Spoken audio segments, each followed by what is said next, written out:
I stood frozen in the dining room doorway holding the silver tray of appetizers I'd prepared for our family dinner as my stepsister Madison's cruel laughter filled the room.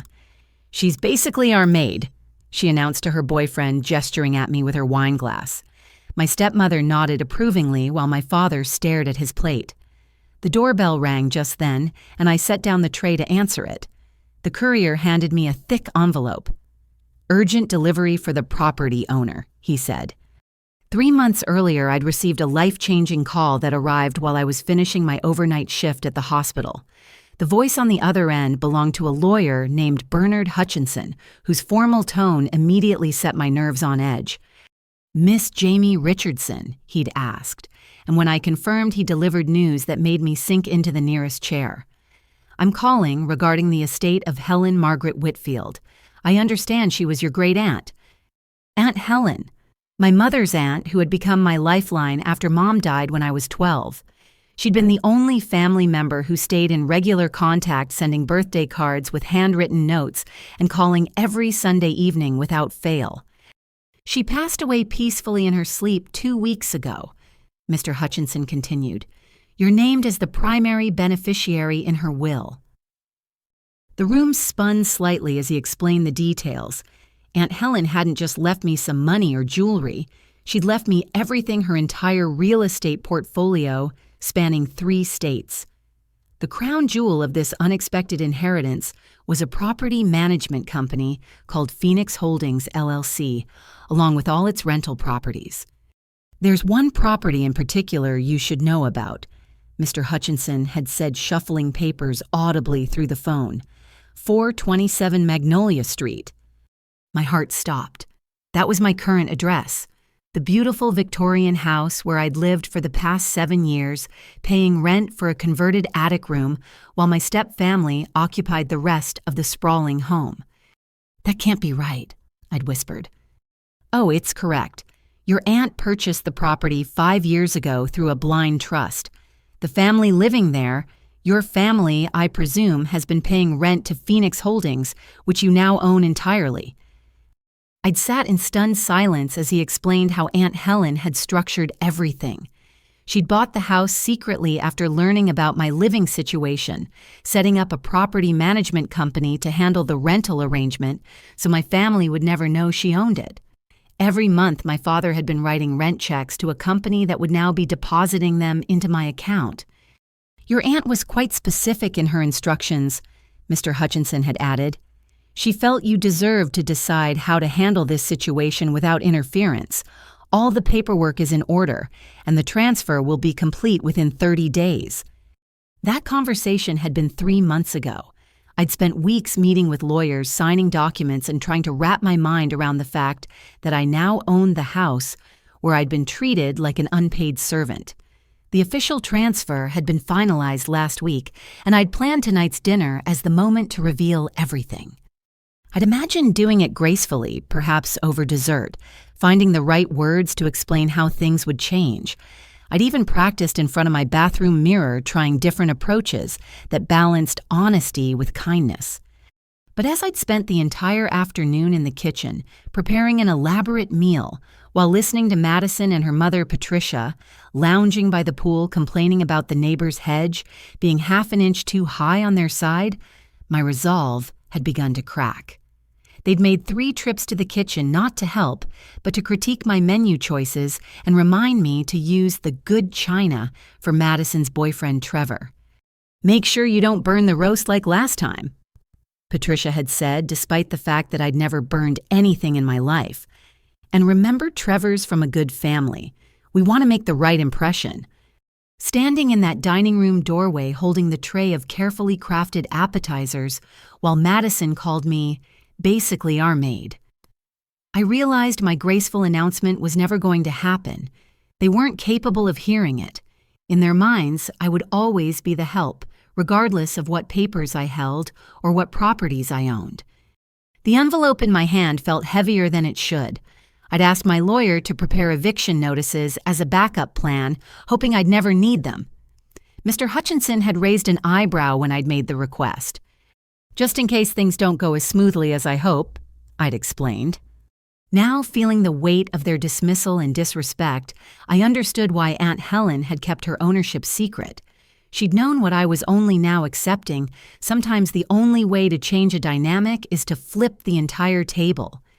The morning after the dinner disaster, I woke at 5:30 as usual, my internal clock refusing to let me sleep past dawn, even though exhaustion weighed down every bone in my body. The attic room was cold. It always was in November, with its single ancient radiator that clanked and wheezed but barely produced heat. I wrapped myself in the thick robe I'd bought with my first paycheck as a pediatric nurse and made my way down 2 flights of stairs to the kitchen. The house was silent except for the familiar creaks and groans of old wood settling. This Victorian had been built in 1924, and every board seemed to have its own voice. I'd learned them all during my 7 years here, knowing which steps to avoid when trying not to wake anyone, and which floorboards announced arrivals better than any doorbell. As I started the coffee maker, a luxury I'd purchased for myself since Patricia insisted on buying cheap instant coffee for the household, memories of how this arrangement began flooded back. I'd been 21, fresh out of nursing school and starting my first real job at Children's Hospital of Philadelphia. My father had called me one evening, his voice lighter than I'd heard it in years. "I've met someone," he'd said. "Her name's Patricia, and she makes me happy, Jamie, really happy." I'd been genuinely glad for him. The 9 years since my mother's death had been hard on both of us, though in different ways. While I'd thrown myself into school and caring for our home, he'd retreated into his work as an accountant, coming home later and later, until some nights he didn't come home at all. Patricia had seemed nice enough during our first meeting at a restaurant. She was attractive in a polished way with perfectly styled blonde hair and manicured nails that clicked against her wine glass. Her daughter Madison, then 18 and headed to community college, had spent the entire dinner on her phone. "Your father tells me you're very responsible," Patricia had said, studying me with pale blue eyes. "He says you basically ran the household after your mother passed." I should have recognized the calculating look then, but I'd been too pleased to see my father smiling again. The wedding had been small and quick, a courthouse ceremony I'd attended in my scrubs, having come straight from a shift. Within a week, Patricia and Madison had moved into our family home, and the dynamic had been established immediately. Jamie's used to taking care of things. My father had explained to them as I'd cleared the dinner plates that first night. She's been doing it since she was 12. Patricia had smiled approvingly. "How wonderful. Madison and I aren't really domestic types, are we, sweetheart?" Madison had looked up from her phone just long enough to smirk. Definitely not. And so it began. What had started as me being helpful cooking dinner, because I got home first, tidying up because I liked things, neat, had gradually morphed into an expectation, then an obligation, finally an unspoken requirement for my continued residence in my childhood home. The transformation had been gradual enough that I'd barely noticed it happening. First, Patricia had suggested I move to the attic room. "Madison needs a proper bedroom, and that attic space is so cozy," she'd said. "Plus, with your nursing hours, you'll have privacy up there." My father had agreed it made sense. My mother's craft room in the attic had been converted into a small bedroom with a slanted ceiling that meant I could only stand upright in the center. But I'd been working so many double shifts as a new nurse that I'd told myself it didn't matter. Then came the rent. "Everyone should contribute," Patricia had announced 6 months after moving in. "Madison's in school and I'm not working while I settle in, but you have a good job, Jamie. $400 a month seems fair for room and board." The board part had been a joke. I bought my own groceries after Patricia complained my soy milk took up too much refrigerator space. I cooked elaborate meals I barely had time to eat because my family dinners consisted of serving others while standing in the kitchen catching bites between bringing out courses. Over the years, the rent had increased first to $500, then $600, now $700 a month for my attic space. Meanwhile, I watched Patricia redecorate the entire house, removing traces of my mother piece by piece. The wallpaper Mom had chosen was replaced with Patricia's preferred beige paint. The garden my mother had lovingly tended was paved over for a larger patio. "Your mother had interesting taste," Patricia would say whenever she changed something else. "But we need to modernize." My father said nothing. He'd mastered the art of strategic silence, burying himself in his newspaper or suddenly needing to make work calls whenever tension arose. On the rare occasions I'd tried to talk to him about how I was being treated, he'd pat my shoulder and mumble something about keeping the peace. "Patricia's high-strung," he'd say, "and Madison's still adjusting. Just give it time." 7 years, that's how much time I'd given it. In those 7 years, I'd advanced from junior nurse to charge nurse in the pediatric ICU.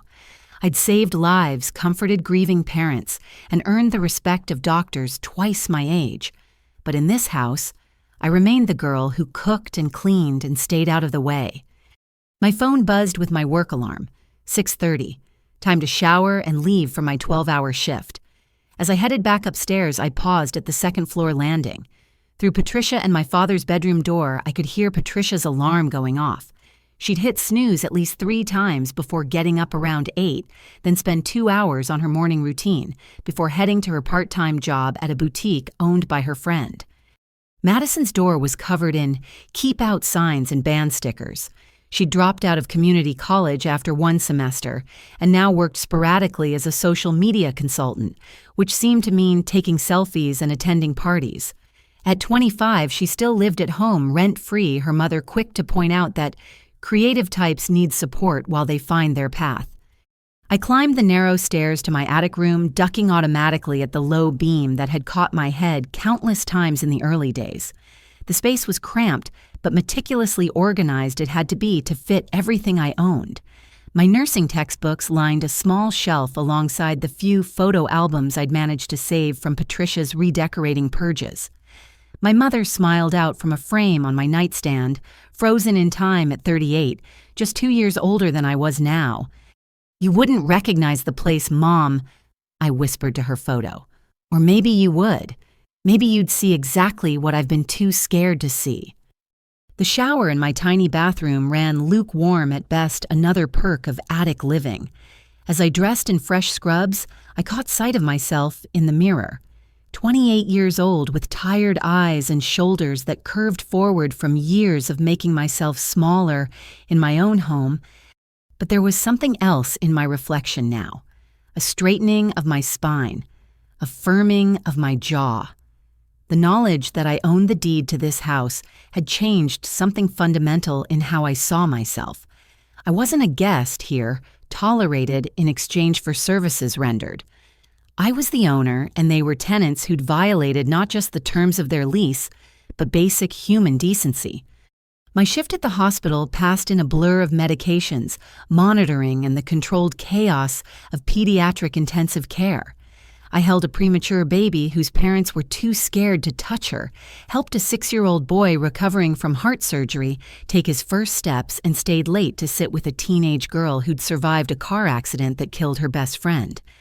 This was where I mattered, where my presence made a difference, where no one had ever once suggested I eat in the kitchen because the dining room was for family. By the time I returned home that evening, it was past 8 o'clock. The house blazed with lights. Patricia never turned them off, despite constantly complaining about the electric bill I paid half of. Through the dining room window, I could see them finishing dinner. They'd ordered pizza, the boxes scattered across the antique table that had belonged to my grandmother. I used my key quietly, hoping to slip up to my room unnoticed, but Patricia's voice caught me at the stairs. "Jamie, is that you?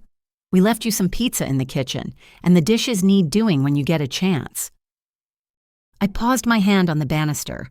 7 years of automatic obedience warred with 3 months of knowing I owned every inch of this house. "Actually," I called back, "I'm tired. I'm going to bed." The silence that followed was deafening. I climbed the stairs to my attic room, each step feeling like a small revolution. Behind me, I heard Patricia's offended sputtering and Madison's dramatic gasp. Change was coming to 427 Magnolia Street. They just didn't know how much. Standing in the foyer with the courier's envelope weighing heavy in my hands, I could hear Madison's boyfriend, Trevor, laughing at something in the dining room. The sound grated against my nerves like sandpaper. I recognized the law firm's logo embossed in gold on the envelope, Hutchinson Marley and Associates, the same firm that had handled Aunt Helen's estate and prepared the documents I'd hoped never to use. Through the archway, I could see them all at the dinner table, my family, though that word felt increasingly hollow.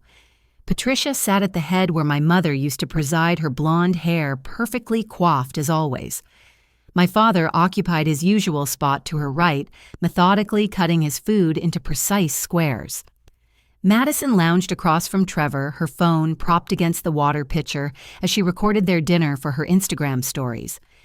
"Babe, tell them about the promotion." Madison urged Trevor, who launched into a story about his job at his father's investment firm. Nobody noticed I hadn't returned with the dessert I'd gone to fetch when the doorbell rang. I ran my finger under the envelope's seal, the sound of tearing paper, masked by Trevor's booming voice. Inside were 3 copies of eviction notices, each meticulously prepared, with the legal language Mr. Hutchinson had assured me was ironclad. 21 days to vacate, the minimum required by Pennsylvania law. "What's taking so long with dessert?" Madison's voice cut through my thoughts. She appeared in the archway, wine glass in hand, her expression souring when she saw me. "God, Jamie, we have a guest. Can't you—" Her eyes landed on the papers in my hands. Something in my expression must have alarmed her because she stepped closer, reaching out with grabbing fingers. "What's this supposed to be?" She snatched the documents before I could stop her, her eyes scanning rapidly. The wine glass tilted dangerously in her other hand as her face shifted from annoyance to confusion to shock. "Eviction notice." Her voice climbed an octave. "This must be some mistake." The dining room conversation halted. Patricia's heels clicked against the hardwood as she appeared beside her daughter. "What are you shrieking about now, Madison?" "This—" Madison waved the papers dramatically. "Some eviction notice, it's completely insane. Tell her mom. Tell Jamie this is obviously fake or something.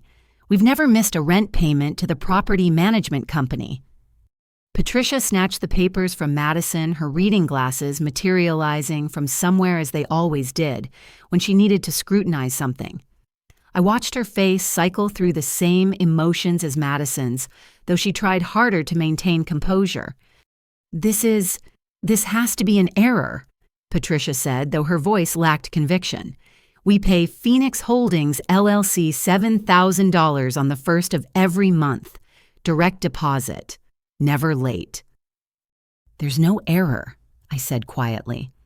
My father appeared in the doorway, Trevor hovering behind him, with the confused expression of someone who'd stumbled into family drama on a first visit. "What's happening?" Dad asked, though his tone suggested he'd rather not know. "Your daughter seems to be involved in some kind of prank," Patricia said, thrusting the papers at him. "An eviction notice, as if anyone could evict us from our own home." "Technically," I said, finding my voice growing stronger, "it's not your home. You're renters, and I'm within my legal rights to issue this notice." The foyer fell silent except for the grandfather clock ticking in the hallway, another piece that had belonged to my mother's family, somehow surviving Patricia's redecorating purges. Trevor cleared his throat awkwardly. "Maybe I should—" "Stay," Madison commanded, grabbing his arm. "I want a witness to whatever insanity is happening here." Patricia's eyes narrowed as she studied me with the calculating look I knew too well. "You're within your rights. What exactly do you think you know about our rental agreement, Jamie?" "I know everything about it," I replied, surprised by how calm I felt. "I know you pay $7,000 monthly for a 4-bedroom, 3-bathroom Victorian in one of Philadelphia's most desirable neighborhoods. I know you signed a lease agreement that specifically limits occupancy to 4 people and 2 pets. I know you're currently in violation of multiple terms of that lease." "How could you possibly—" Patricia began, then stopped. The color drained from her carefully made-up face. "No. Phoenix Holdings, LLC," I said simply. "I own it." The explosion was delayed by approximately 3 seconds of stunned silence, then erupted like a volcano. Madison actually threw her wine glass, though it hit the wall several feet from where I stood, shattering into pieces that scattered across the hardwood floor I'd polished that morning. "You lying little—" Madison's screech was cut off by her mother's hand on her arm. "Explain," Patricia commanded in the tone she used when demanding to speak to managers. "Now." "My great-aunt Helen passed away 3 months ago," I said, maintaining eye contact with Patricia, even as my peripheral vision tracked Madison's aggressive posturing. "She left me her entire estate, including a portfolio of rental properties. This house is one of them. She purchased it 5 years ago through a trust and set up Phoenix Holdings to manage it." "That's impossible," my father said, finally finding his voice. "We've lived here for 7 years. The Weatherbys sold it to a trust managed by Phoenix Holdings," I finished, "which has been depositing your rent checks into an account that now belongs to me." Trevor had backed himself against the wall, clearly reassessing his relationship with Madison as her face contorted with rage. Smart man. "You've known for 3 months." Patricia's voice could have frosted windows. "You've been collecting our rent for 3 months and said nothing. Technically, the estate was in probate for most of that time. The transfer only finalized last week, and I plan to tell you tonight over dinner. I thought we could discuss things civilly, maybe work out a new arrangement that—" "Arrangement?" Madison laughed, a harsh sound devoid of humor. "You want to make an arrangement with us after this betrayal." "Betrayal." The word sparked something hot in my chest. Let's talk about betrayal, Madison. Let's talk about 7 years of treating me like unpaid help in what I now know was my inherited house. Let's talk about charging me rent for an attic room while you lived rent-free in a master suite. Let's talk about calling me basically the maid to your boyfriend not 20 minutes ago. "You are the maid," Madison snapped. "You cook, you clean, you—" "I work 60 hours a week as a pediatric ICU nurse," I interrupted. "I save children's lives. What I do here, I've done out of some misguided sense of family obligation. That ends now." Patricia drew herself up to her full height, which in her 3-inch heels put her slightly above my 5'6" frame. "You can't evict us. We have rights as tenants." "You absolutely do," I agreed. "That's why you have 21 days' notice as required by law. Mr. Hutchinson, you remember him. The lawyer who sent these notices has assured me everything is completely legal." "On what grounds?" my father demanded, finally engaging with the situation instead of hoping it would resolve itself without his involvement. I pulled out my phone, opening the photos I'd taken over the past week in preparation. Let's see. Madison's 3 dogs when the lease clearly states a 2-pet maximum. The illegal cannabis growing operation in the basement. Yes, Madison, I know about your boyfriend's gardening project. The jewelry-making business Patricia runs from the garage, which violates the residential-only clause. The unauthorized renovations to said garage. Should I continue? Each violation landed like a physical blow. Madison's mouth opened and closed soundlessly, while Patricia's face cycled through various shades of red. "The dogs are emotional support animals," Madison protested weakly. "Only one has documentation, and it's from an online site that sells certificates for $50. I countered.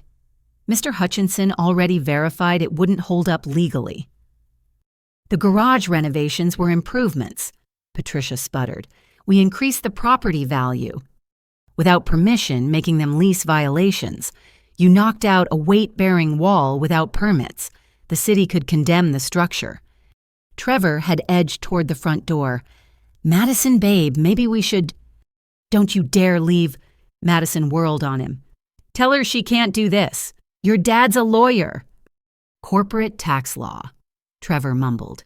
"This isn't really my—" "Get out!" Madison shrieked, and Trevor fled with the speed of someone who'd just avoided a bullet. The front door closed behind him with a definitive click that seemed to echo in the sudden silence. My father sank onto the bottom stair, head in his hands. Patricia stood frozen, her mask of superiority cracking as the reality set in. Madison vibrated with rage, looking between her mother and me like a tennis spectator. 21 days, I repeated quietly. Use them wisely. I turned to go upstairs, needing space to process what had just happened, but Patricia's voice stopped me. "This is because of her, isn't it?" Her voice dripped venom. "Your precious Aunt Helen. She always hated that Richard remarried." I turned back slowly. Aunt Helen never hated anyone, but she saw how you treated me, how you all treated me, and she decided I deserved better than being a servant in my own family's home. Your family. Madison laughed bitterly. "We're not your family. We never wanted you here. Mom only put up with you because you came with Dad, and Dad only kept you around because you reminded him of your pathetic mother." The words hung in the air like poison gas. I waited for my father to deny it, to say something, anything. He remained silent, studying his hands. "Thank you for making this easier," I said finally. "Mr. Hutchinson will be in touch about the formal eviction proceedings. I'll be staying at a hotel tonight. When I return tomorrow, I expect this mess." I gestured at the shattered wine glass. "To be cleaned up."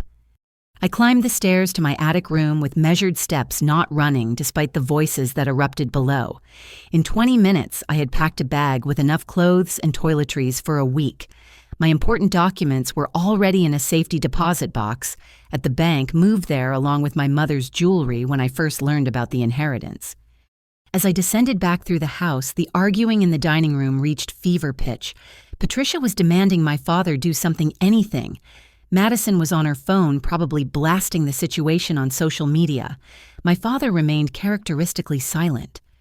I paused at the front door, looking back at the foyer where I'd stood countless times, arms full of groceries no one helped carry, or returning from long shifts to cook dinner for people who couldn't be bothered to ask about my day. The Victorian house on Magnolia Street had been many things: my childhood home, my prison, my inheritance. Now it would become my liberation. The November air bit sharp and cold as I stepped onto the porch, but I'd never felt warmer. In my hand, my phone buzzed with a text from Mr. Hutchinson. "Documents delivered successfully. Let me know if you need anything else." I typed back, "They received them.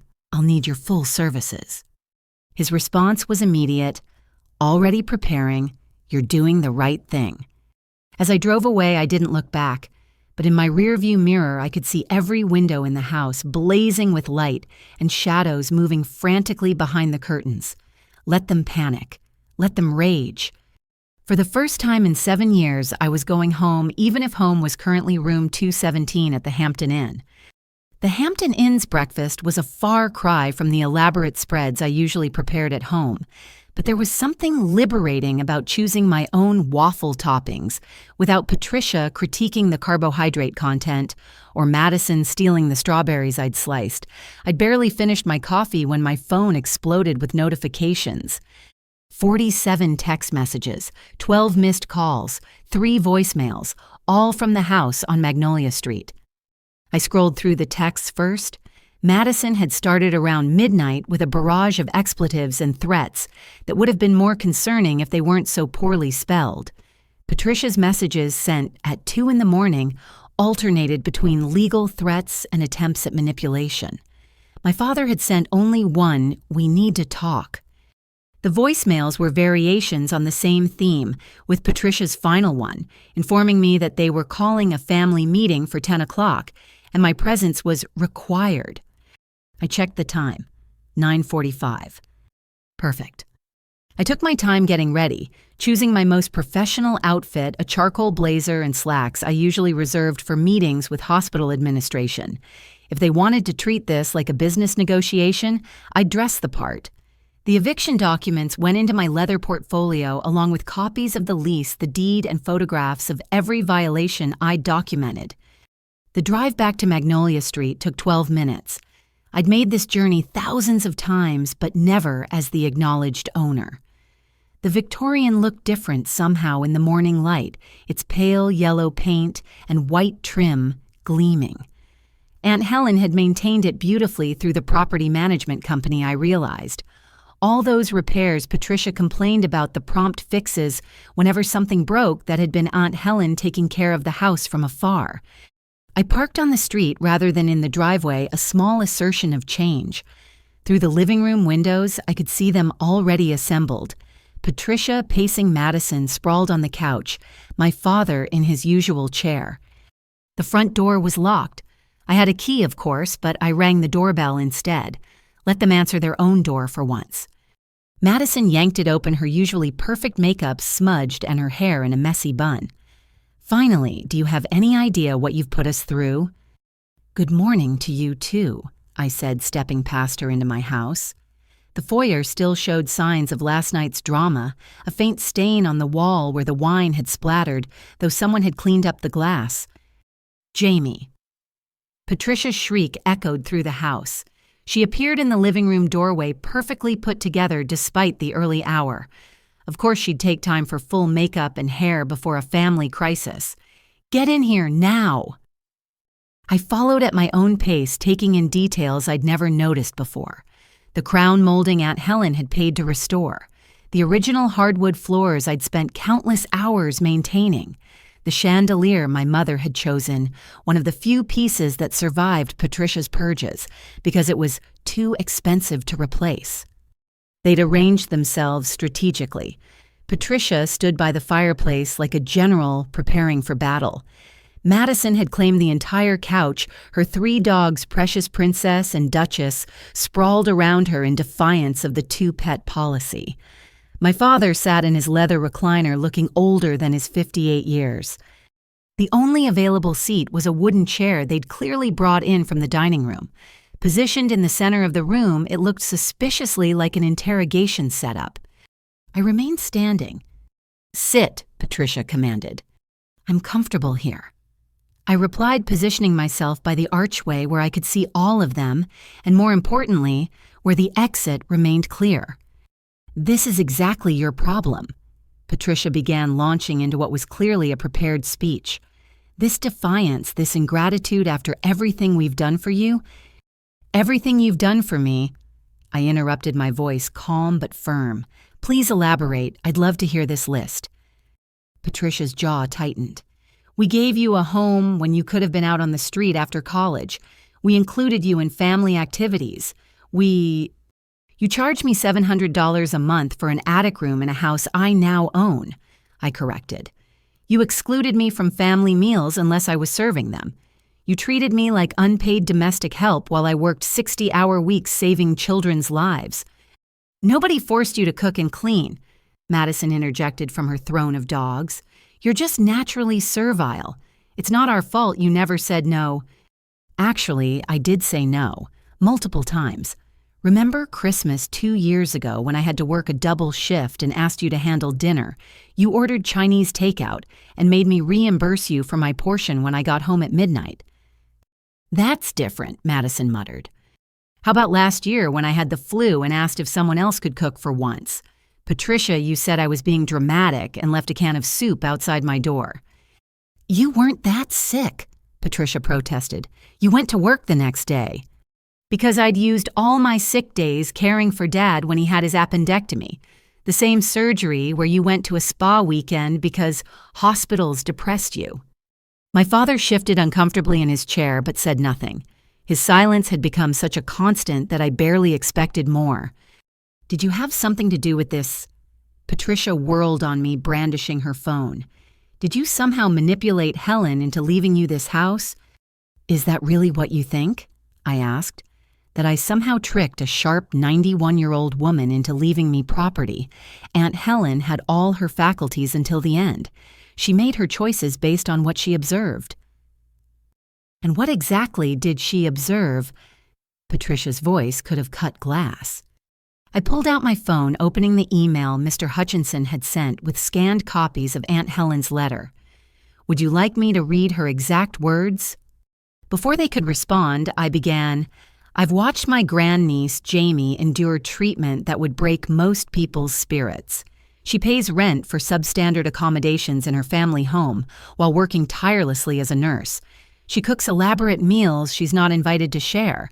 She cleans spaces she's not welcome to enjoy. She gives endless labor and receives endless criticism in return." Madison snorted. "Dramatic much?" I continued reading, "The family treats her not as a daughter and sister, but as convenient help. They take her money, her time, her efforts, and give back nothing but disdain. Richard has failed his daughter in every way that matters, choosing comfort over conscience. I cannot fix the emotional damage they've inflicted, but I can ensure Jamie has the security and dignity she deserves." Silence settled over the room like a heavy blanket. Patricia's face had gone pale beneath her foundation. Madison chewed her lip, a nervous habit she usually hid. My father stared at his hands folded in his lap. "She spied on us," Patricia said, finally grasping for outrage. "She invaded our privacy." "She visited twice a year and had eyes," I corrected. "Anyone could see how you treated me. The neighbors have seen it. My co-workers have seen it when I've had to explain why I can't join them for drinks because I need to get home to cook dinner. Everyone has seen it except the three of you." "This is illegal," Patricia announced, switching tactics. "You can't evict family." I opened my portfolio, pulling out the lease agreement. "Actually, you're not my family, you're my tenants. And according to this lease you signed with Phoenix Holdings, I can evict you for multiple violations."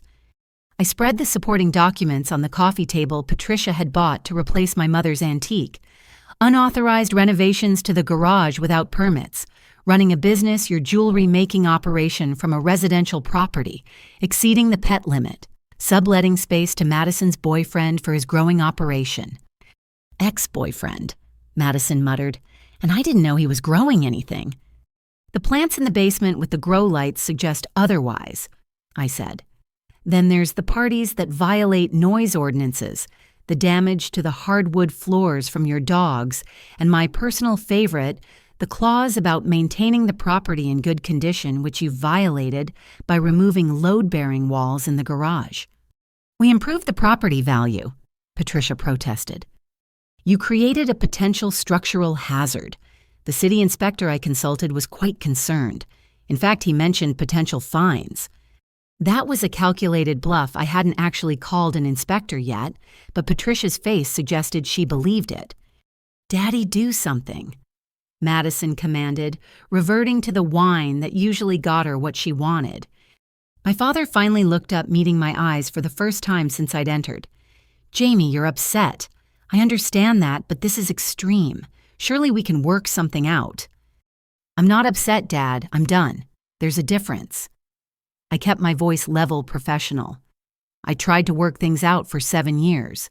I accepted every excuse, every promise that things would get better. They never did." "But eviction," he spread his hands. "Where will we go?" "That's not my problem to solve. You have 21 days to figure it out." 21 days, Madison screeched. "I'm having my birthday party here in 2 weeks. I've already sent invitations. Then you'll need to find a new venue." "You can't do this." Madison jumped up, scattering dogs. "This house has been our home for 7 years. And it's been mine for 28, I said quietly. "Every birthday, every Christmas, every important moment of my life until Mom died happened in this house. You've spent 7 years trying to erase her from it. The wallpaper, she chose the garden. She planted the furniture her family passed down. You've systematically removed it all." "Your mother's been dead for 16 years, Patricia said coldly. "It's morbid to keep shrines." Something inside me, some last thread of restraint, snapped. Morbid? You want to know what's morbid? It's a grown woman being jealous of a ghost. It's systematically erasing every trace of a child's dead mother while demanding that same child cook her recipes because Jamie makes it just like a real homemaker. It's charging that grieving child rent in her own inherited home while living off her father's income and contributing nothing but criticism and cruelty. "How dare you?" Patricia started. "I'm not finished." My voice rose for the first time. "What's morbid is a father who's so desperate to keep his new wife happy that he'll watch his daughter be turned into a servant. What's morbid is a 25-year-old woman who's never held a real job, never paid rent, never cooked a meal, but feels entitled to call the person supporting her lifestyle the help." "I have a job," Madison protested. "I'm a social media influencer. You have 3,000 followers, most of whom are bots. Your last sponsored post was for a teeth whitening kit that paid you in product. You've earned less this year than I spend on groceries for this household in a month." "Richard," Patricia commanded, "control your daughter." My father stood slowly, his accountant's posture straightening. For a moment, I thought he might actually defend me. "Jamie," he said, in his reasonable voice, the one he used for difficult clients, "let's discuss this calmly. There's no need for lawyers and evictions. We're family." "Are we?" I asked. "Because family doesn't charge family rent for an unheated attic room. Family doesn't make family eat alone in the kitchen. Family doesn't stand by while their daughter is called the maid and say nothing." "I didn't hear Madison say that," he protested weakly. "Because you never hear anything that might require you to take a stand. You've perfected the art of strategic deafness, Dad. Every cruel comment, every unfair demand, every moment where you could have said enough, you chose silence. Well, congratulations. Your silence bought you 21 days to find a new place to live." "You're being vindictive," he said, his voice hardening. "This isn't like you, Jamie. Your mother would be disappointed." The words hit exactly where he'd aimed them, but instead of crumbling, I felt a surge of clarity. "My mother," I said slowly, "would be disappointed that it took me 7 years to stand up for myself. She raised me to be strong, to know my worth, to fight for what's right. Somewhere along the way, I forgot those lessons. But Aunt Helen remembered, and she made sure I'd have the tools to remember too." I gathered my documents, sliding them back into the portfolio with steady hands. "The eviction notice is legal and enforceable. You have 21 days. I suggest you use them wisely." "Where are you going?" Patricia demanded as I headed for the archway. "To the hotel where I'm staying until you vacate my property. Don't try to change the locks. I have legal ownership and will return with law enforcement if necessary. Don't damage anything in retaliation. I've documented the current condition and will pursue charges for any vandalism. And don't think this is a negotiation. It's not." "Jamie, please," my father called after me. "Let's talk about this, just the two of us." I paused at the threshold, looking back at the man who'd raised me, loved me, and ultimately failed me. "We had 16 years to talk, Dad. You chose Patricia's comfort over those conversations every single time. I'm done talking." As I walked through my house to the front door, I heard the explosion of voices behind me. Patricia shrieking about lawyers and rights, Madison wailing about her party and her life being ruined, my father trying to calm them both with empty platitudes. The November air embraced me as I stepped onto the porch. Across the street, Mrs. Chen was pretending to water her already dormant garden while obviously watching the drama. She caught my eye and gave me a small nod of approval. I nodded back, then walked to my car with my head high. 21 days. That's all that stood between me and freedom in my own home. As I drove away, my phone buzzed with incoming calls and texts. I ignored them all. For the first time in 7 years, their crisis was not my problem to solve. The hotel room was quiet when I returned a blessed sanctuary from the chaos I'd left behind. I ordered room service, something I'd never done before, and ate lunch while watching the city's skyline instead of serving others and catching bites in the kitchen. My phone continued buzzing. Finally, I checked the messages. Most were variations of rage and disbelief from Madison and Patricia, but one stood out. From Dad, "Your Aunt Helen would be proud of you. I'm sorry it came to this. I'm sorry for everything." I stared at the text for a long moment, then deleted it without responding. Sorry was just another word when it came without action or change. Aunt Helen had known that. She'd known that sometimes the only way to save yourself is to stop trying to save everyone else. The family meeting from hell was over, but my real life, my free life, was just beginning. The explosion was immediate. Madison threw her phone, screaming about her upcoming birthday party. The device sailed past my head, missing by inches, before clattering against the hardwood floor. The protective case bedazzled with fake diamonds spelling "Princess" scattered rhinestones across the Persian rug Patricia had bought to replace my grandmother's hand-woven carpet. My party is in 2 weeks. Madison's voice climbed to a pitch that made the dogs whimper. Everyone's already RSVP'd. The caterers are booked. This is social suicide. Patricia snatched the eviction papers, waving them like a battle flag. You manipulative this is entrapment. You've been planning this, haven't you? Pretending to be the dutiful daughter while plotting behind our backs? There's no entrapment, I said, maintaining the calm tone I used with agitated families at the hospital. You signed a lease with clear terms. You violated multiple clauses. The law is straightforward. My father finally spoke, his voice carrying the authority he usually reserved for correcting accounting errors. This is illegal. You can't evict family. I pulled out my phone, showing them the lease they'd signed with Phoenix Holdings. The document filled the screen, their signatures clear at the bottom. Actually, you're not my family, you're my tenants. And according to this lease you signed, I can evict you for multiple violations. We didn't know Phoenix Holdings was you. Patricia protested, her face flushing beneath her carefully applied foundation. That's irrelevant. You signed a binding legal agreement. Ignorance of ownership doesn't void the contract. But we've been paying rent. Madison grabbed the papers back from her mother, scanning frantically. $7,000 a month, that has to count for something. It counts as fulfilling one obligation while violating numerous others, I explained. Let me list them for you. I pulled up the photos on my phone, each one date-stamped and clear. First, the pet violation. The lease allows 2 pets maximum. You have 3 dogs, Madison. They're emotional support animals, she protested. Only Precious has documentation, and it's from an online site that sells certificates without verification. Mr. Hutchinson already confirmed it won't hold up legally. Princess and Duchess are simply pets, putting you one over the limit. This is discrimination, Madison shrieked. I have anxiety. Having anxiety doesn't exempt you from lease terms, I continued. Second violation, the garage conversion. Patricia, you removed a load-bearing wall to create your jewelry workshop without permits or permission. Patricia's face went from red to white. That was an improvement. We increased the property value. You created a structural hazard. The city could condemn it.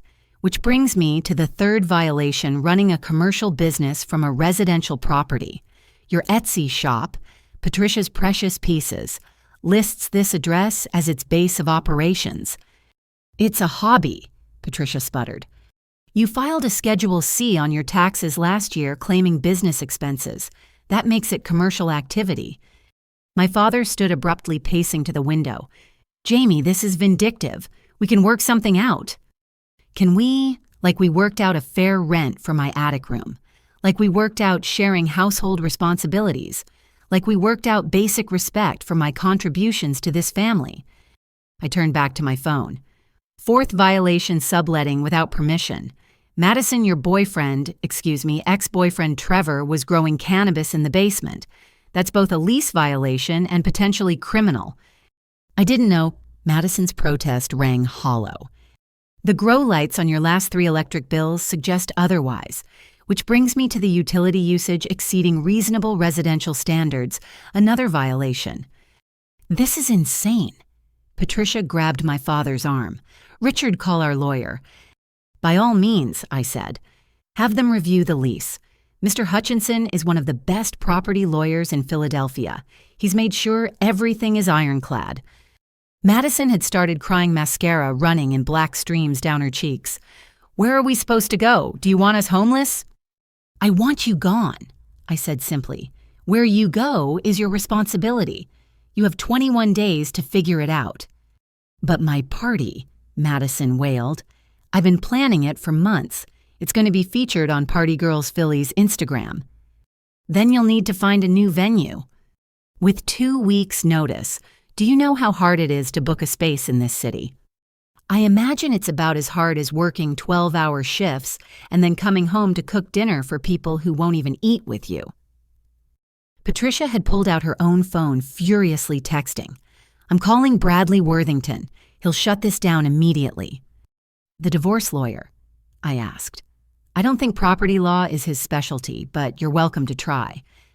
How do you know who my lawyer is? Patricia's eyes narrowed. You've screamed his name during every argument with Dad for the past 3 years. The walls in this house aren't that thick, especially from the attic. My father turned from the window. Jamie, you're upset, I understand, but throwing us out won't change the past. No, but it will change the future, my future. Well, what about my future? Madison had moved from crying to rage, her voice sharp. I'm 25, I'm just getting established. You're going to ruin everything because you're bitter about doing some chores. Some chores. I felt my carefully maintained calm beginning to crack. Madison, I've been your personal chef, maid, and laundress for 7 years. I've cleaned your bathroom, washed your clothes, cooked your meals, all while you've contributed nothing. Not rent, not help, not even basic courtesy. I didn't ask you to do those things. No, you just left your laundry on the floor until someone else dealt with it. You left dishes in your room until they grew mold and I had to clean them. You treated me like staff while I paid rent in my own inherited house. We didn't know it was your house, Patricia interjected. And that makes it acceptable. If I weren't the owner, would it be fine to treat me as your servant? The silence that followed was damning. That's what I thought, I said quietly. Your treatment of me has nothing to do with property ownership and everything to do with character. Well, now my character is saying enough. Patricia's phone rang. She answered with a sharp, Bradley, yes, it's an emergency. She stalked into the dining room, her voice carrying back. My stepdaughter is trying to evict us. Yes, evict. Madison had curled up on the couch, all 3 dogs climbing onto her lap despite their combined weight exceeding 100 pounds. This is all your fault, she muttered to me. If you hadn't been so pathetic, so eager to please, we wouldn't have gotten used to you doing everything. So it's my fault you took advantage of my kindness. It's not taking advantage when someone volunteers. I volunteered to help family. You turned it into an expectation, then an obligation, then treated me with contempt for fulfilling it. My father sat heavily in his chair. Your mother wouldn't have wanted this, Jamie. She believed in family sticking together. Don't you dare, I said, my voice low and dangerous. Don't you dare invoke Mom when you've let Patricia systematically erase her from this house, when you've stood by as they've treated her daughter like a servant. Mom believed in family, yes, but she also believed in dignity, respect, and standing up to bullies. Patricia's not a bully, he said weakly. She called me the help to my face. She's charged me rent for an unheated attic room while her daughter lives in a master suite for free. She's redecorated this entire house to remove any trace of the woman you claim to love. If that's not bullying, what is? Patricia returned her expression triumphant. Bradley says eviction proceedings can be challenged. He's filing an injunction first thing Monday morning. He's welcome to try, I said, though he might want to research property law first and explain to a judge why you should be allowed to stay after violating multiple lease terms. We'll claim emotional distress, Patricia announced. Deliberate infliction of psychological harm. You've been planning this, gathering evidence against us. That's malicious intent. I've been documenting lease violations, which is my right as a property owner. But please tell a judge you're emotionally distressed by the consequences of your own actions. I'm sure that will go well. Madison suddenly sat up, her tear-stained face lighting with vindication. You recorded us without consent. That's illegal in Pennsylvania. Pennsylvania is a 2-party consent state for audio recordings. I agreed, which is why I only took photographs of lease violations and documented observable behavior. No recordings needed when you've been so blatant about everything. The doorbell rang, cutting through the tension. We all froze. Did someone order something? I asked. Patricia and Madison shook their heads. My father shrugged. I moved to answer it, finding a young process server on the porch. I have documents for Patricia Morrison and Richard Richardson. That was fast, Bradley, Patricia muttered, reaching for the papers. But when she opened them, her face went white again. These aren't from Bradley. I recognized the letterhead, a credit card company. Then another envelope and another. Overdue notices. Collection attempts. Final warnings. "What are those?" Madison asked, peering over her mother's shoulder. Patricia tried to gather the papers, but Madison had already seen. "Mom, these are all in Dad's name." My father's head snapped up. "What?" "You maxed out credit cards in my name." He crossed to Patricia in 3 strides, snatching the papers. His face cycled through confusion, disbelief, and finally rage. $47,000, Patricia. What have you done?" "I needed capital for my jewelry business," Patricia said defensively. "You said you supported my dreams." "Not with fraud, these cards. I never applied for these. I was going to pay them back when the business took off." "With what money you've sold 12 pieces in 2 years?" Their argument escalated, voices overlapping in accusation and defense. Madison tried to interject, demanding to know if this affected her credit too. The dogs barked. The doorbell rang again. More process servers, more documents, more revelations spilling into the open.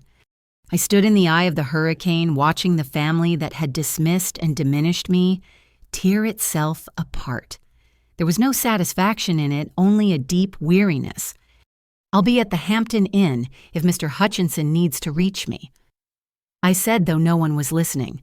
"Remember 21 days. I left them to their chaos, stepping out into the crisp November morning. Mrs. Chen was definitely watching now, not even pretending to garden. I gave her a small wave. As I reached my car, my phone buzzed. A text from a coworker at the hospital. "Heard you finally stood up to your step-family. About time, drinks tonight to celebrate." For the first time in 7 years, I typed back, "Yes, I'd love that." 21 days. The countdown had begun, but my new life had already started. Behind me, through the windows of the house I owned, I could see shadows moving frantically, voices raised in anger and blame.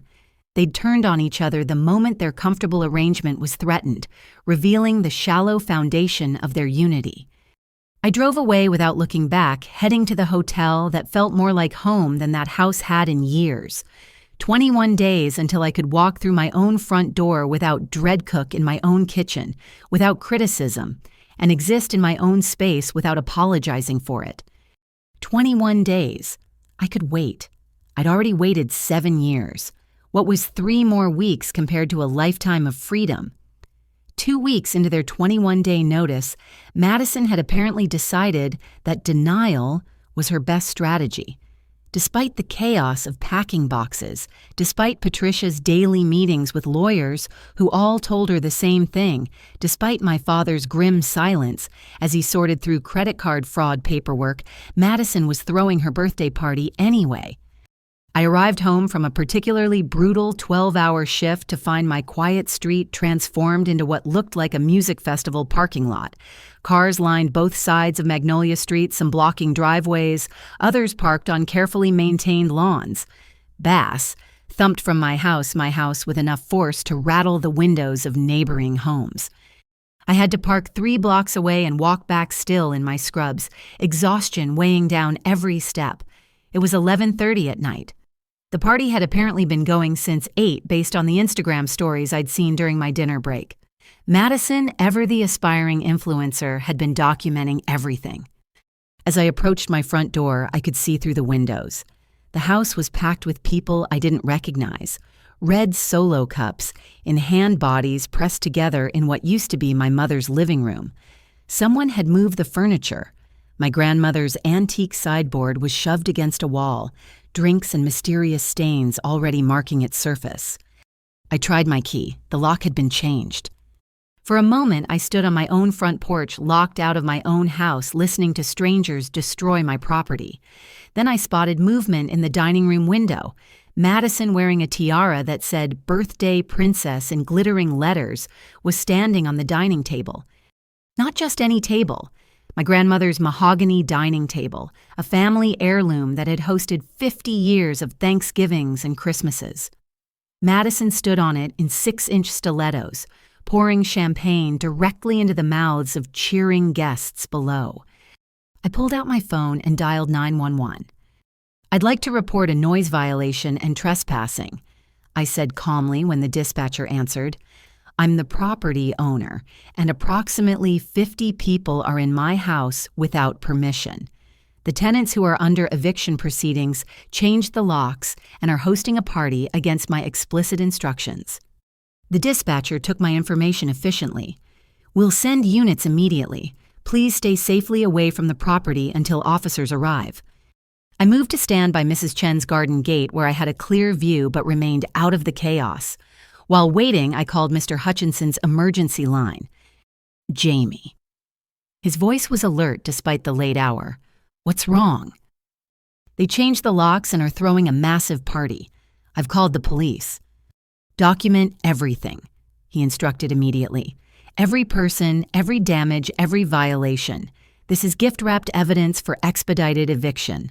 I'll file emergency papers first thing Monday morning. The police arrived 12 minutes later, 2 units with lights flashing but sirens off. I met them at the curb, showing my ID and property ownership documents I'd learned to keep with me.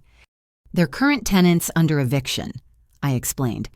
They changed the locks today and are hosting this party despite my explicit refusal of permission. The lead officer, a sergeant named Williams, nodded. We'll handle it. You might want to stay back here. I watched as 4 officers approached my front door. The music cut off abruptly when they entered. Through the windows, I could see the party atmosphere transform into panic. People streamed out the back door, some jumping the fence into neighboring yards. Madison's shrieks were audible even from the street. You can't do this. Her voice carried clearly through the night air. It's my birthday. This is my house. 10 minutes later, Sergeant Williams returned. We've issued citations for noise violations, underage drinking. There were at least a dozen minors with alcohol and several other violations. The young woman claiming to be a resident became combative. We're arresting her for disorderly conduct and resisting. I watched as 2 officers escorted Madison out in handcuffs, her tiara askew, mascara streaking her face. She saw me standing by Mrs. Chen's gate and exploded. You! She screamed, lunging forward. The officers held her back. You did this. You're ruining my life. You're just jealous because you're almost 30 with no friends, no boyfriend, and no life. You're pathetic. A pathetic, bitter nurse who can't stand seeing other people happy. Neighbors had emerged onto their porches, watching the drama unfold. Madison continued screaming as they guided her into the patrol car, her voice muffled but still audible through the windows. Patricia appeared in the doorway, still in her cocktail dress, trying to maintain dignity while swaying slightly. Officers, there's been a misunderstanding. My daughter has every right to celebrate in her own home. Ma'am, the property owner has confirmed no permission was given for this gathering, Sergeant Williams explained. We'll need everyone to vacate immediately. I live here, Patricia protested. The owner is beginning eviction proceedings. You changed the locks illegally. Everyone needs to leave now or we'll arrest anyone who refuses for trespassing. My father emerged behind Patricia, looking older than I'd ever seen him. He saw me across the street and something in his expression broke. He said something to Patricia, who whirled to follow his gaze. This is your fault, Patricia shrieked at me. Your jealousy, your vindictiveness, you've destroyed this family.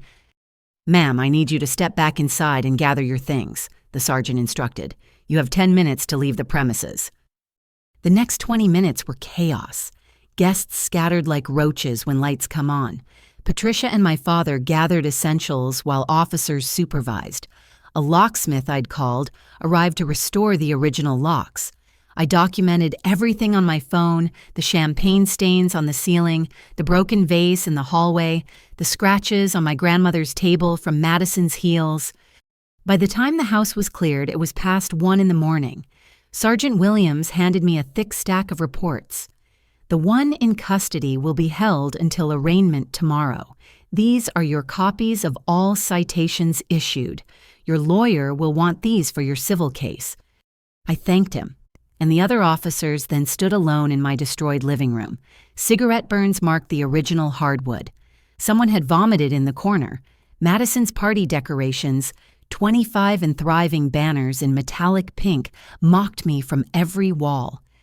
I started taking more photos, methodically documenting every bit of damage. My phone rang Mr. Hutchinson again. "I've already started the emergency filing," he said without preamble. "The arrest is the nail in their coffin. No judge will side with tenants who changed locks and threw a party resulting in criminal charges. How bad is the damage? Thousands of dollars at least, maybe tens of thousands." I nudged a broken picture frame with my foot, one of the few photos of my mother that had survived Patricia's purges, now shattered and sticky with spilled beer. "Document everything, get repair estimates. We'll add it to the eviction filing and sue for damages.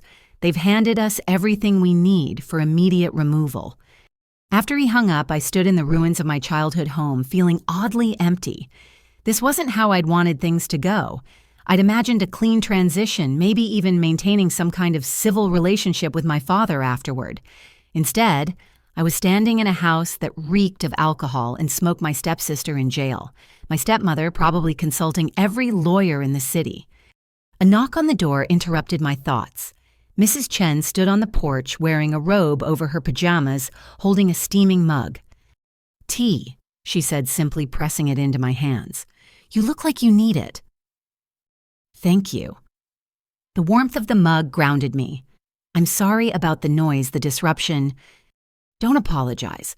I've watched them treat you terribly for years. Watched you leave for long shifts and come home to cook and clean for people who couldn't even say thank you." She patted my arm. "Your mother would be proud of you for finally standing up." "Would she?" I asked, suddenly exhausted. I just had my stepsister arrested on her birthday. "You had a trespasser arrested for destroying your property," Mrs. Chen corrected. "After giving them more chances than they deserved. I saw you trying to get in earlier, saw them lock you out of your own home. That's not family, dear. That's just people taking advantage." She left me with the tea and a promise to provide witness statements if needed. I sipped the warm liquid chamomile with honey and surveyed the damage again. It would take professional cleaners to handle this mess. The repairs would take weeks. My phone buzzed with notifications. Madison's arrest had already made it to social media, complete with blurry videos of her being led away in handcuffs. The comments ranged from shock to schadenfreude. Several were from people who'd apparently been at the party complaining about the psycho landlord who'd ruined everything. One comment stood out from someone I recognized as a former classmate of Madison's. About time someone called her on her BS. She's been treating her stepsister like garbage for years. Karma's real. I locked the restored front door and headed to my car, leaving the house empty and wounded behind me. The hotel room waited a clean sanctuary from the chaos. As I drove through the quiet streets, my phone rang again. The caller ID showed the city jail. I declined the call. Madison could wait until morning. Everything could wait until morning. But morning came too soon, bringing with it a flood of texts, calls, and emails. Patricia had apparently spent the night rallying their extended network, painting me as a vindictive monster who deliberately ruined Madison's birthday. My father had left 3 voicemails, each more desperate than the last. I ignored them all and went to work. The pediatric ICU was busy requiring all my focus. I administered medications, monitored vital signs, comforted frightened children and exhausted parents. This was where I belonged, where my efforts mattered, where respect was freely given and received. During my lunch break, Mr. Hutchinson called with an update. The emergency eviction was approved. They have 48 hours to vacate starting from when they're served this afternoon. The judge was not impressed by the lock changing and party situation. 48 hours. I repeated, feeling a mix of relief and anxiety. The arrest sealed it. No judge wants to leave a property owner vulnerable to tenants who've shown such blatant disregard for law and property. I've also filed civil suits for damages and back rent for your attic room. Turns out charging you rent in a house you inherited could be considered fraud. The rest of my shift passed in a blur. When I finally left the hospital that evening, I had 37 missed calls and over 100 text messages. The eviction had been served. I drove past the house on my way to the hotel. A moving truck sat in the driveway. Through the windows, I could see figures packing frantically. Part of me felt guilty. Most of me felt free. 48 hours. Then I could go home, really home, for the first time in 7 years. The next morning arrived gray and drizzling, matching the mood that seemed to hang over Magnolia Street like fog. I sat in my rental car outside the house, watching the moving truck in the driveway, as 2 men loaded furniture under Patricia's sharp-eyed supervision. She stood under an umbrella, directing them with imperious gestures, still trying to maintain control even as her world crumbled. I'd taken the day off work. Mr. Hutchinson had advised me to be present during the move-out to document any additional damage or items they might try to take that weren't theirs. The 48-hour emergency eviction meant they'd be gone by tomorrow evening, but I wanted to ensure nothing went missing in the chaos. Madison was notably absent. After her arrest, she'd been released on bail posted by one of Patricia's friends. According to the social media posts I'd seen, she was staying with someone named Brittany, nursing both a hangover and her wounded pride. I was checking my email when movement caught my eye. Patricia had spotted my car. She said something to the movers, then began walking toward me with determined strides, designer heels clicking on the wet pavement. I locked my doors and rolled down the window just a few inches. Patricia approached with an expression I'd never seen before, a calculated vulnerability, like an actress preparing for an emotional scene. As she drew closer, I noticed her makeup was softer than usual, her typically perfect hair slightly mussed, as if she'd been too distraught to style it properly. Even her clothing seemed chosen for effect, a simple sweater and slacks instead of her usual sharp suits. "Jamie," she began, her voice trembling slightly. "Jamie, honey, we need to talk." The endearment was so foreign from her lips that I almost laughed. In 7 years, she'd never once called me honey dear or any other term of affection. "There's nothing to discuss," I said through the cracked window. "The eviction stands. You have until tomorrow evening. Please." She moved closer, rain beginning to spot her cream-colored sweater. "Can we talk inside just for a few minutes? I'm getting soaked." "The movers seem to be doing fine. You should supervise them." Her mask slipped for just a moment, a flash of the real Patricia, all sharp edges and calculation. Then the vulnerable expression returned, accompanied by what looked suspiciously like tears. "Jamie, we're family," she said, her voice catching. "Your father is devastated. This whole situation has spiraled out of control, and I take responsibility for that. I should have treated you better." The admission was so unexpected that I found myself studying her more carefully. Patricia never admitted fault, ever. In 7 years, I'd never heard her apologize for anything, not even when she'd accidentally backed into Mrs. Chen's mailbox and tried to blame it on delivery drivers. I agreed, keeping my voice neutral. "I was threatened," she continued, warming to her theme. "When I married your father, you were already so accomplished, so capable. I felt like I could never measure up to your mother's memory or to you. I handled it badly." The rain was picking up genuine tears, now mixing with raindrops on her face. Or maybe they weren't genuine with Patricia. It was impossible to tell. "Can we please go inside?" she pleaded. "Just to talk. The movers know what to do. I need to explain, to apologize properly, to make things right." Against my better judgment, I found myself considering it. Maybe it was the nurse in me trained to help people in distress.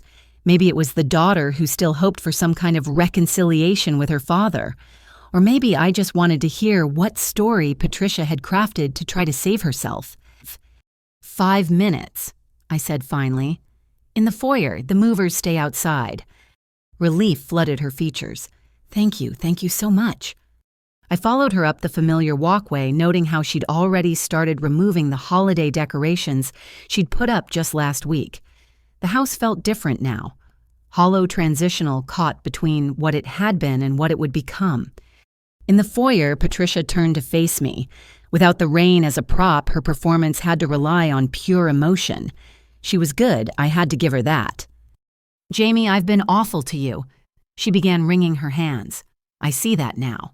When Madison was arrested, when your father showed me those credit card bills, when I realized we were actually going to lose this house, it all became clear." She paused, seemingly overcome. I've been jealous, petty, cruel. Your father loves this house because it reminds him of your mother, and instead of respecting that I tried to erase her, I made you sleep in that cold attic when there were empty bedrooms. I charged you rent in your own home. I let Madison treat you like staff. I treated you like staff. Each admission seemed calculated for maximum impact, but there was something else in her voice too. Fear, maybe, or the recognition that she'd overplayed her hand. "And now," I asked. "Now I want to make it right." She stepped closer and I caught the scent of her perfume, something expensive and cloying. "We're family, Jamie. Your father loves this house. It's all he has left of your mother. It would break his heart to leave." Ah, there it was, the guilt card. "We could start over," she continued, gaining momentum. "I'll apologize to you properly publicly if you want. Madison will too. We'll pay more rent, $8,000, $9,000, whatever you think is fair. We'll give you the master bedroom. You'll be treated as the homeowner you are. The homeowner I am would have tenants who respect the property and the lease agreement," I pointed out. "We'll sign a new lease with any terms you want. No pets, I'll make Madison rehome the dogs. No business from the house. No parties. We'll be model tenants." She reached out as if to touch my arm and I stepped back. Something flashed in her eyes, frustration maybe, or calculation. "Please," she said, trying another tactic. "Think about your father. He's not young anymore. The stress of moving, of starting over. And with the credit card situation, his credit is ruined. Who's going to rent to us?" "That's not my problem to solve." "But it could be," she pressed. "Let us stay and I'll take responsibility for the credit cards. I'll work with him to repair his credit. I'll get a full-time job, contribute properly. Madison, too. We'll be the family you deserved all along." The promise rang hollow. 7 years of behavior couldn't be erased by desperation and pretty words. Where's this coming from, Patricia? This sudden change of heart? She drew herself up, perhaps sensing her emotional appeal wasn't working. "I spoke to my therapist last night," she said, producing tears again. "Emergency session. She helped me see how my own childhood trauma, my mother always favored my sister, made me recreate those patterns. I projected onto you, made you the scapegoat because I couldn't face my own insecurities." The therapy speak was almost impressive.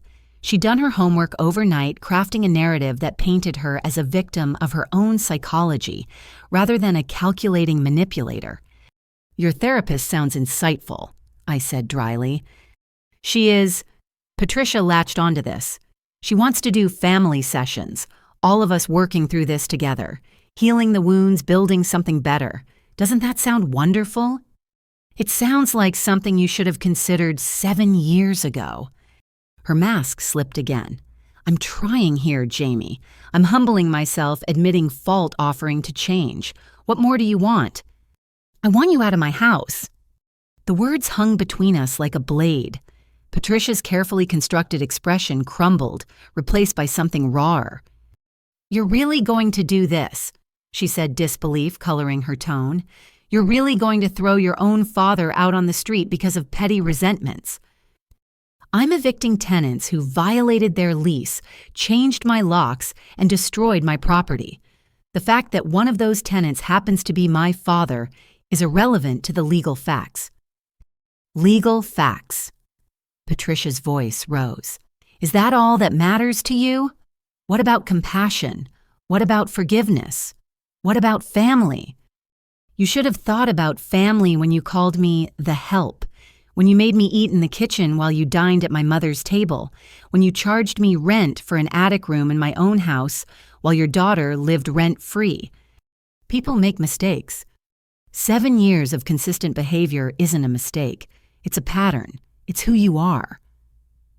Patricia's face hardened, the last pretense of vulnerability disappearing. "Fine. You want to be vindictive? You want to destroy your relationship with your father? That's on you. But know this. He'll never forgive you. You're throwing away your only real family for what pride revenge. I'm reclaiming my home and my dignity. If that costs me a father who stood by while I was mistreated, then that's a price I've already paid." She stared at me for a long moment, perhaps finally understanding that no amount of manipulation would work. Then she straightened, pulling her designer armor back around herself. "You'll regret this," she said coldly. "When you're alone in this big house with no one but your self-righteousness for company, you'll regret it."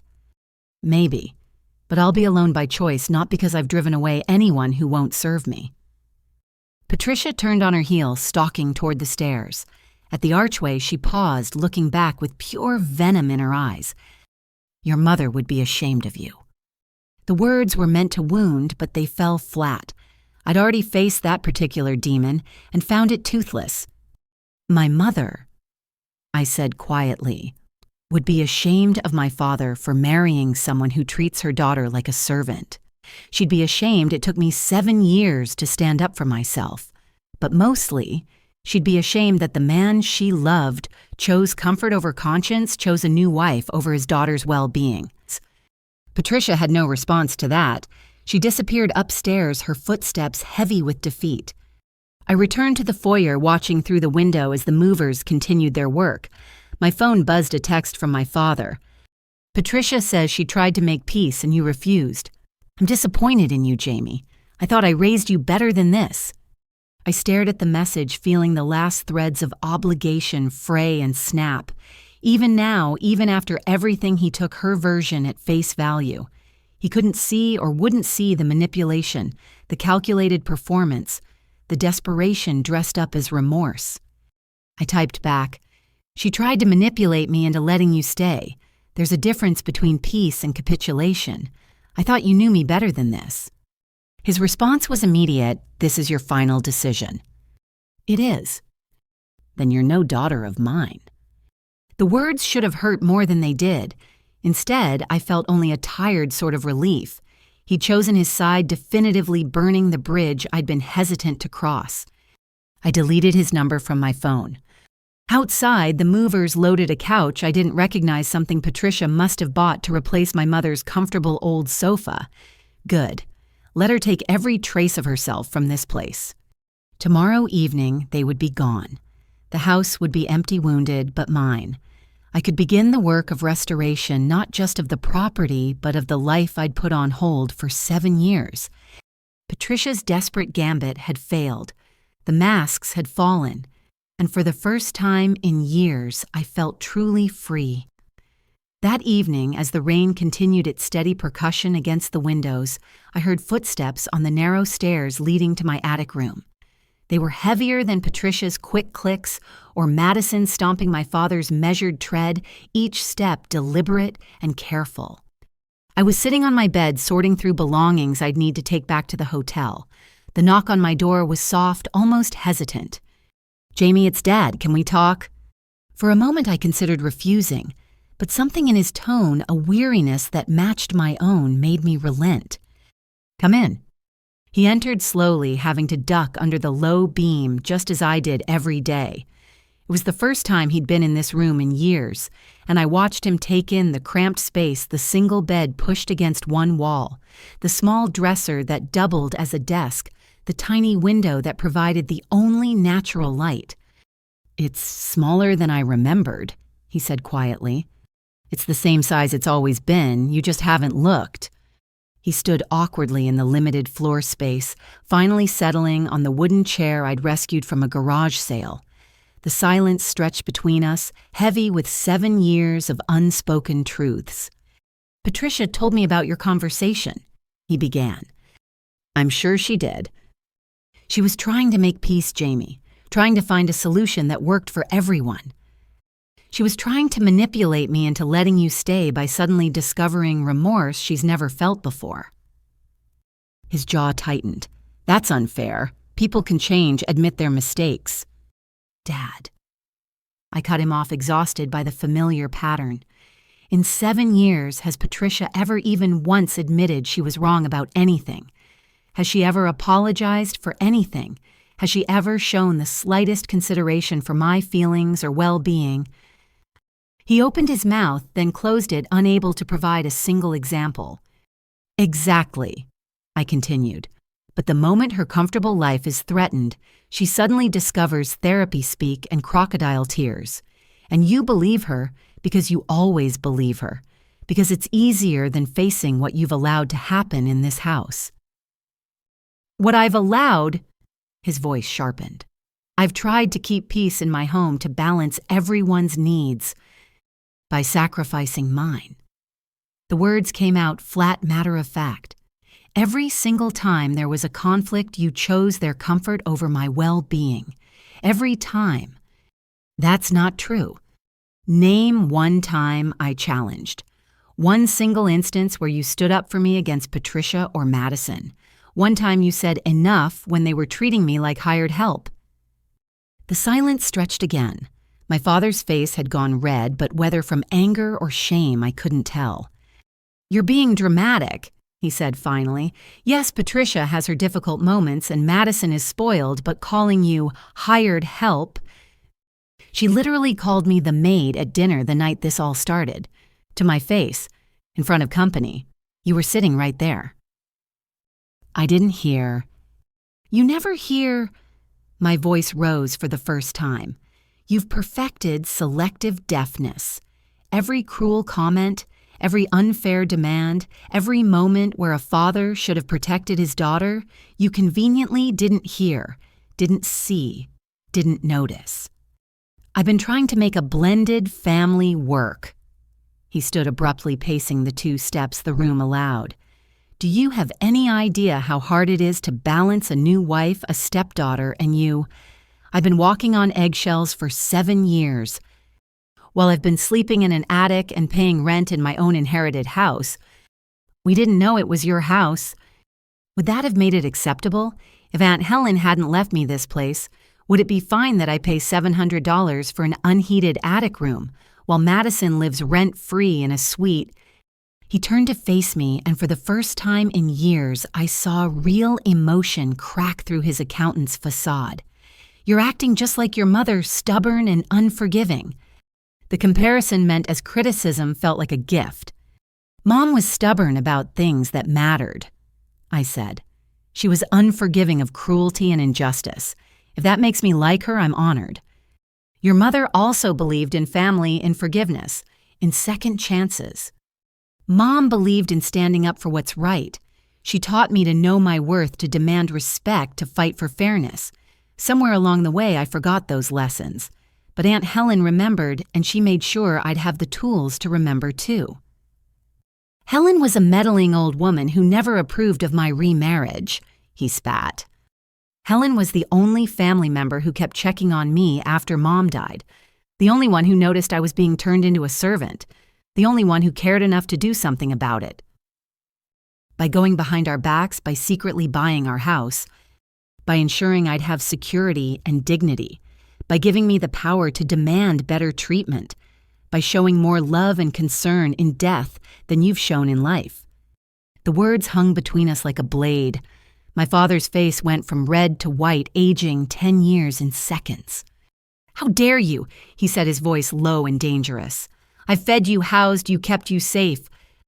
You've allowed your wife and stepdaughter to treat me like unpaid help. You've stood by while they erased Mom from this house.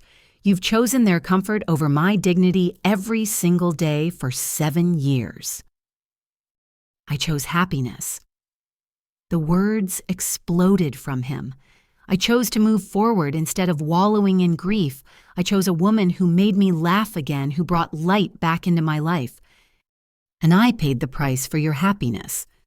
You volunteered. No one forced you to cook and clean. I volunteered to help family through a transition. You all turned it into an expectation, then an obligation, then treated me with contempt for fulfilling it. And you let them, because your happiness mattered more than your daughter's well-being. He sank back onto the chair, suddenly looking every one of his 58 years. Patricia makes me happy, he said quietly. For the first time since your mother died, I'm happy. At what cost, Dad? At what cost?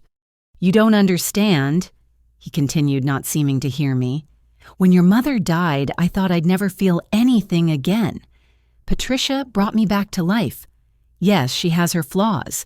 Yes, Madison is difficult, but they're my family now. And I'm not. He looked up at me then, and I saw the truth in his eyes before he spoke it. You remind me of her, he said simply. Every day, every gesture, every word, you're so much like your mother, it hurts to look at you sometimes. Patricia and Madison, they're easier. They don't carry ghosts. The admission should have destroyed me. Instead, I felt a strange clarity, like finally understanding a math problem that had puzzled me for years. So you let them push me into the attic, I said slowly. Let them erase Mom from the house. Let them treat me like a servant, because it was easier than dealing with your grief. I'm not proud of it. But you're not sorry either. Not really. You're only here because Patricia's plan failed, and now you need somewhere to live. That's not... He stopped, unable to finish the lie. Where are we supposed to go, Jamie? With my credit ruined, who's going to rent to us? That's not my problem to solve. I'm your father. Yes, I agreed. You are. And for 16 years after Mom died, I needed a father. I needed protection guidance, someone to stand up for me. Instead, I got a man who chose the path of least resistance, who sacrificed his daughter's well-being for his own comfort, who let strangers turn me into a servant in my own home because it was easier than having difficult conversations. Strangers, Patricia is my wife. Patricia is a woman who saw an opportunity, a grieving widower with a nice house, and a daughter who could be manipulated into domestic service. And you let her do it because she made you happy. He stood abruptly, looming in the small space. You're being cruel, vindictive. This isn't you, Jamie. No, I said quietly. This is exactly me. The me that Mom raised strong, principled, unwilling to accept less than I deserve. The me that you've spent 7 years trying to suppress because she was inconvenient to your new life. If you do this, he said, his voice hard, if you throw us out, we're done. I won't have a daughter who could be so heartless. Heartless. I almost laughed. Dad, I've cooked thousands of meals I wasn't invited to share. I've cleaned this house while being told I should be grateful for the privilege of paying rent. I've worked 12-hour shifts and come home to demands and criticism.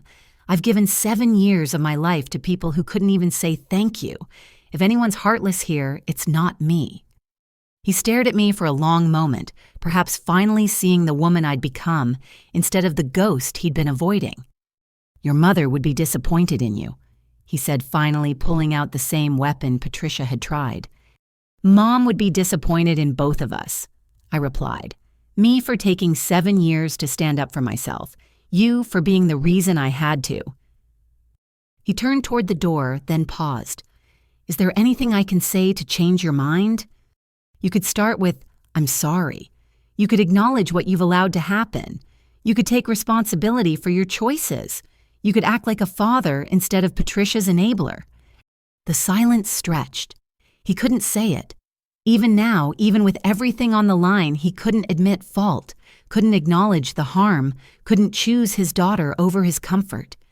Then we have nothing left to discuss, I said quietly. He left without another word, his footsteps heavy on the narrow stairs. I heard him speaking to Patricia, below their voices, a low murmur of planning and recrimination.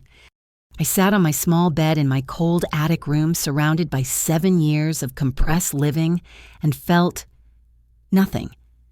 The father I'd been clinging to, the relationship I'd been trying to preserve it, had been dead for years. I'd just been too afraid to hold the funeral. But now I could bury it properly and move forward. Tomorrow they would all be gone. The house would be empty and wounded, but mine to heal. And maybe finally I could heal too. The rain had stopped. Through my tiny window, I could see stars emerging between the clouds. Somewhere up there, Mom and Aunt Helen were watching. I hoped they understood. I hoped they approved. Most of all, I hoped they knew that their lessons about strength, dignity, and self-worth had finally taken root, even if it had taken far too long to bloom. With only 5 days left on their eviction notice, Thanksgiving arrived like a storm cloud, heavy with the promise of disaster. Patricia, in what could only be described as a spectacular display of denial, had invited her entire extended family for dinner. She'd been planning this for weeks before the eviction notice, and apparently the small matter of being legally required to vacate the premises wasn't going to stop her from hosting. I'd taken the day off from work not to cook the elaborate feast I'd prepared for the past 7 years, but to protect my property and document any additional lease violations. I arrived at the house at 6 in the morning, finding it already bustling with activity. Patricia was in the kitchen directing Madison and 2 catering assistants she'd hired. The smell of turkey filled the air, competing with Patricia's sharp commands. Through the window, I could see rental chairs and tables being unloaded in the backyard despite the November cold. "What are you doing here?" Madison spotted me first, her voice dripping with hostility. She was wearing an apron that said, "Kitchen Princess." Ironic, considering I'd never seen her cook anything more complex than microwave popcorn. "Protecting my property," I said calmly, "and documenting continued lease violations." Patricia whirled around, brandishing a basting brush like a weapon. "Don't you dare ruin this holiday. My family is coming from Connecticut, New Jersey, and Delaware. This dinner has been planned for months. Your eviction has been in effect for over a week. You're supposed to be packing, not party planning. It's Thanksgiving." Patricia's voice rose to a pitch that made the catering assistants exchange nervous glances. "A day for family, for gratitude, for respecting legal notices and property rights," I finished. "Every person you invite is another unauthorized guest on my property." "You're not seriously going to call the police on Thanksgiving?" Madison challenged. I pulled out my phone, showing them I had the non-emergency number ready. "Try me." The standoff might have continued, but the doorbell rang. Patricia's sister Vivian had arrived early, along with her husband Robert and their 3 teenagers. I watched Patricia's face cycle through panic defiance and finally a brittle determination. "Act normal," she hissed at Madison, plastering on a smile as she went to greet her guests. What followed was perhaps the most surreal Thanksgiving I'd ever experienced. I set up my laptop in the formal dining room, the room I'd been banned from using for 7 years, and began working on documentation while Patricia's family arrived in waves. Each new arrival was greeted with increasingly frantic cheer by Patricia, who was trying desperately to maintain the illusion that everything was fine.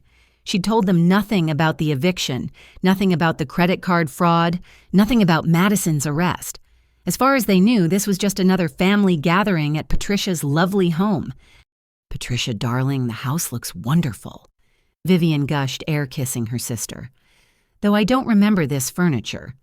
Did you redecorate?" Patricia's laugh was strained. "Just a few changes. You know me, always updating."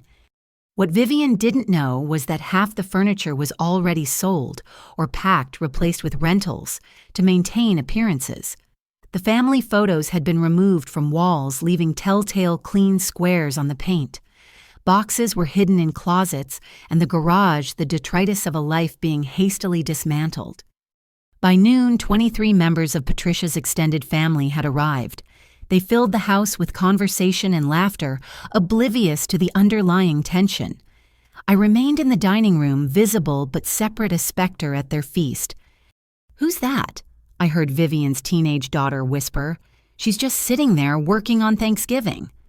"That's Jamie," Madison replied, loudly enough for me to hear. "The tenant. She's being evicted for not paying rent, but she won't leave. We've had to call lawyers." The lie was so brazen I actually laughed out loud, drawing stares from the assembled family. Patricia appeared in the doorway, her face a mask of forced calm. "Jamie, could I speak with you privately?"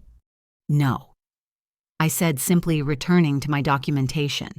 "But feel free to tell your family the truth about why you're being evicted.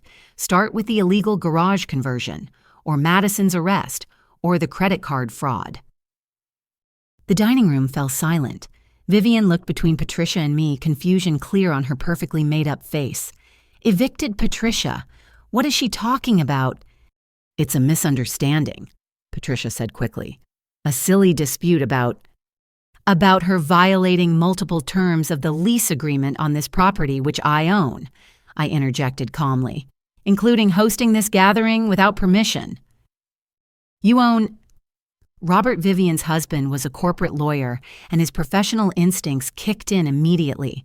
Patricia, you told us you own this house. The silence that followed was deafening. Patricia's mouth opened and closed, but no sound came out. Madison tried to salvage the situation with her usual grace. She's lying. She's just a bitter tenant who... I pulled out my phone, displaying the deed. I inherited this property from my great-aunt Helen 3 months ago. They've been my tenants currently under eviction for multiple lease violations and criminal activity. Criminal. Vivian's voice went up an octave. Patricia, what is going on? And then, like a dam breaking, the truth began to spill out. Not from Patricia, who was still trying to spin damage control, but from the questions and observations of her family. Why were there boxes stacked in the hallway? Why was Madison's boyfriend not attending? Why did the dining room have clean squares where pictures should be? Where's Richard? Someone asked, and Patricia's composure finally cracked. He's not feeling well. He's upstairs resting. But I'd seen my father leave early that morning, presumably to avoid the dinner entirely. His car wasn't in the driveway, and his absence spoke volumes. The catered dinner proceeded with the bizarre quality of a play where half the actors had forgotten their lines. Patricia tried to maintain normalcy, ushering everyone to the backyard where the rental company had set up heated tents. But whispers followed in her wake, questions multiplying like cells dividing. I remained in the dining room, clearly visible through the French doors. My presence was a constant reminder that something was terribly wrong with Patricia's perfect Thanksgiving tableau. The breaking point came when Vivian's son, a college student with more curiosity than tact, Googled the property address on his phone. Aunt Patricia. He announced to the table loud enough for everyone to hear, this house was sold 5 years ago to something called Phoenix Holdings, LLC. Public records show it's owned by someone named Jamie Richardson. Is that the woman inside? 23 pairs of eyes turned to Patricia, who had gone the color of her white linen napkins. Madison, in a spectacular display of poor judgment, chose that moment to explode. She's ruining everything, Madison shrieked, pointing at me through the glass doors. That vindictive witch inherited this place and decided to throw us out just to be cruel. We've lived here for 7 years, and she's evicting us because she's jealous that we're happy, and she's just a pathetic, lonely nurse who... Madison! Patricia's voice cut through her daughter's tirade like ice. Stop talking! But it was too late. The facade had crumbled entirely. Vivian was on her feet demanding explanations. Other family members were pulling out phones, presumably looking up eviction law's property records, and probably Madison's recent arrest. I chose that moment to act. I walked calmly to the French doors and opened them, addressing the assembled group. I apologize for interrupting your meal, I said, my voice carrying clearly across the stunned gathering. But I need to inform you all that this gathering is in violation of the eviction notice served on this property. Patricia and Madison have 5 days remaining to vacate. As the legal owner, I'm within my rights to ask you all to leave. You can't be serious, someone said. It's Thanksgiving. A holiday that Patricia chose to host despite being under legal eviction, I replied. Every moment you remain here is a further violation that strengthens my case for immediate removal. Patricia. Vivian's voice was deadly quiet. You told me you owned this house. You've been telling me for years about your beautiful home, your successful life. What else have you been lying about? The question opened floodgates. As Patricia's family began demanding answers, the careful construction of her public image crumbled like wet sand. The jewelry business that was supposedly thriving operated at a loss from an illegally converted garage. Madison's social media career, 3,000 followers and no real income. The loving marriage, Richard was nowhere to be found on a major holiday. And who exactly are you? Robert the lawyer addressed me directly. I'm Richard's daughter, I said simply. I've lived in the attic room of this house for 7 years, paying rent to my father and Patricia, while working as a pediatric nurse. When I inherited this property, I discovered I'd been paying to live in my own house while being treated as unpaid domestic help. The attic. Vivian's voice was faint. Patricia, you made your stepdaughter live in the attic. She chose to, Patricia protested. She volunteered. We never forced. I have 7 years of text messages asking for help with rent, demanding I cook holiday meals and referring to me as the help. I interrupted. Would you like to see them? What followed was perhaps the most thorough public dismantling of a person's reputation I'd ever witnessed. Patricia's family, already suspicious, began piecing together years of small lies and exaggerations. The designer clothes that were really outlet purchases. The successful business that never seemed to generate income. The perfect family that was held together by exploitation and denial. Madison, seeing her mother's social standing crumble, turned on her with the viciousness of a cornered animal. "This is your fault," she screamed at Patricia. "You said we'd be fine. You said Jamie was too weak to ever stand up to us. You promised I'd get the house when you married Richard." That revelation sent another shockwave through the gathering. Patricia had apparently been promising her daughter an inheritance that was never hers to give. "I think," Vivian said with icy dignity, "that we should go. Robert, get the children." The exodus was swift and brutal. 23 members of Patricia's extended family packed up and left, some without even saying goodbye. Vivian paused at the French doors, looking back at her sister with something between pity and disgust. "I always wondered how you afforded this lifestyle on Richard's accountant's salary," she said quietly. "Now I know. You built it on the back of a grieving young woman. How do you sleep at night?" "Patricia." She left without waiting for an answer.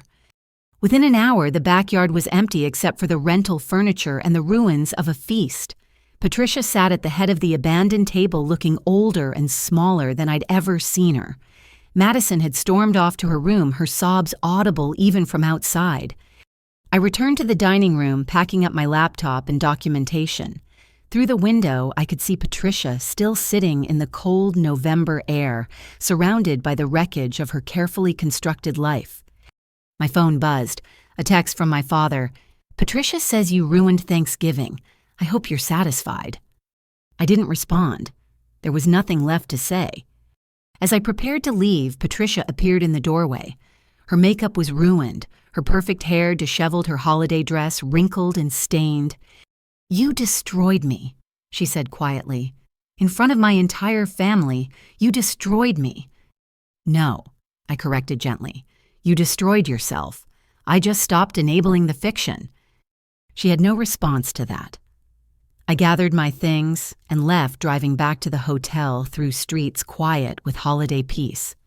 Somewhere families were gathering in warmth and gratitude. Somewhere people were sharing meals without exploitation or cruelty. And somewhere in a beautiful Victorian house on Magnolia Street, Patricia Morrison sat alone among the ruins of a Thanksgiving that had revealed the truth she'd spent 7 years hiding. 5 more days, then I could begin rebuilding what they'd torn down, creating a home built on honesty instead of lies, respect instead of exploitation, and genuine love instead of calculated manipulation. It wouldn't be easy, but for the first time in 7 years, it would be real. The day after Thanksgiving, I woke to find my phone exploding with notifications. Dozens of tags on Instagram, Twitter, and TikTok. My stomach sank as I opened the first alert. Madison had gone nuclear. Her Instagram story was a masterclass in vindictive fiction. She'd posted a series of photos and videos, each carefully crafted to paint me as the villain in her family's tragedy. The first showed her tear-stained face with text overlay, "When your evil stepsister steals your childhood home and throws you out on the street." The video had already been viewed 12,000 times. I scrolled through the rest with growing disbelief. She'd posted photos of herself packing boxes, claiming I'd manipulated a dying old woman into leaving me the house. Another showed the Thanksgiving disaster's aftermath with the caption, "She even ruined our last family holiday in our home. Who does this?" But the worst was a TikTok video where she sobbed dramatically while packing her childhood memories. "I've lived in this house since I was 18. She wailed to the camera. "Every birthday, every Christmas, every important moment happened here. And now my stepsister, who we welcomed into our family, who we treated like a princess, is throwing us out because she's jealous of our happiness." The comments were brutal. Hundreds of people who didn't know the real story were attacking me. What kind of monster evicts family? Greed is so ugly. She'll die alone with her money. My nursing colleagues started texting confused and concerned. The hospital's HR department called someone had sent them Madison's posts claiming I was unfit to care for children if I could be so heartless to my own family. I called Mr. Hutchinson immediately. "I've seen them," he said before I could speak. "Screen record everything. This is defamation and we'll add it to our civil suit. Don't respond publicly. Let her dig her own legal grave." But Madison wasn't done. Throughout the day, she escalated her social media campaign. She posted what she claimed was security footage of me breaking in to change the locks, actually video of me entering my own house with my legal key.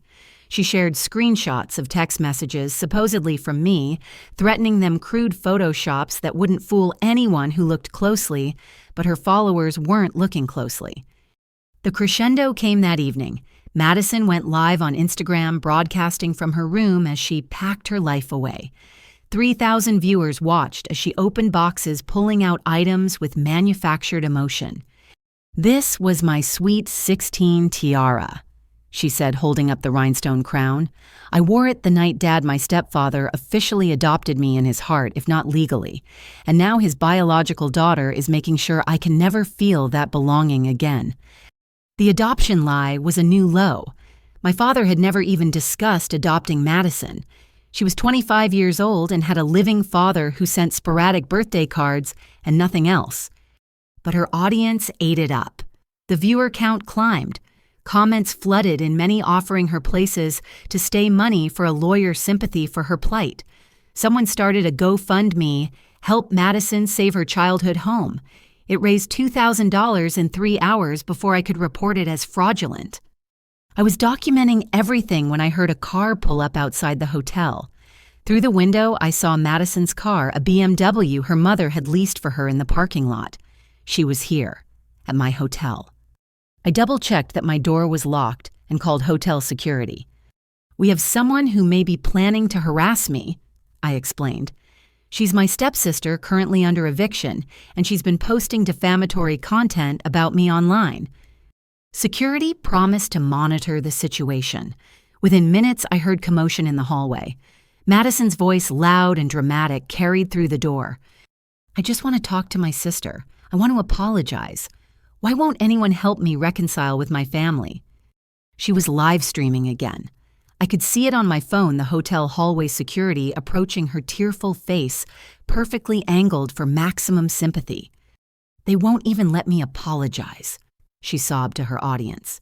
"I came here to make peace, to beg for forgiveness, and she's called security on me. Her own sister." Security firmly escorted her out, but the damage was done. The video went viral within hours. Evil stepsister started trending locally. Someone found my LinkedIn and posted it to Reddit. My professional headshot became a meme, the face of family betrayal.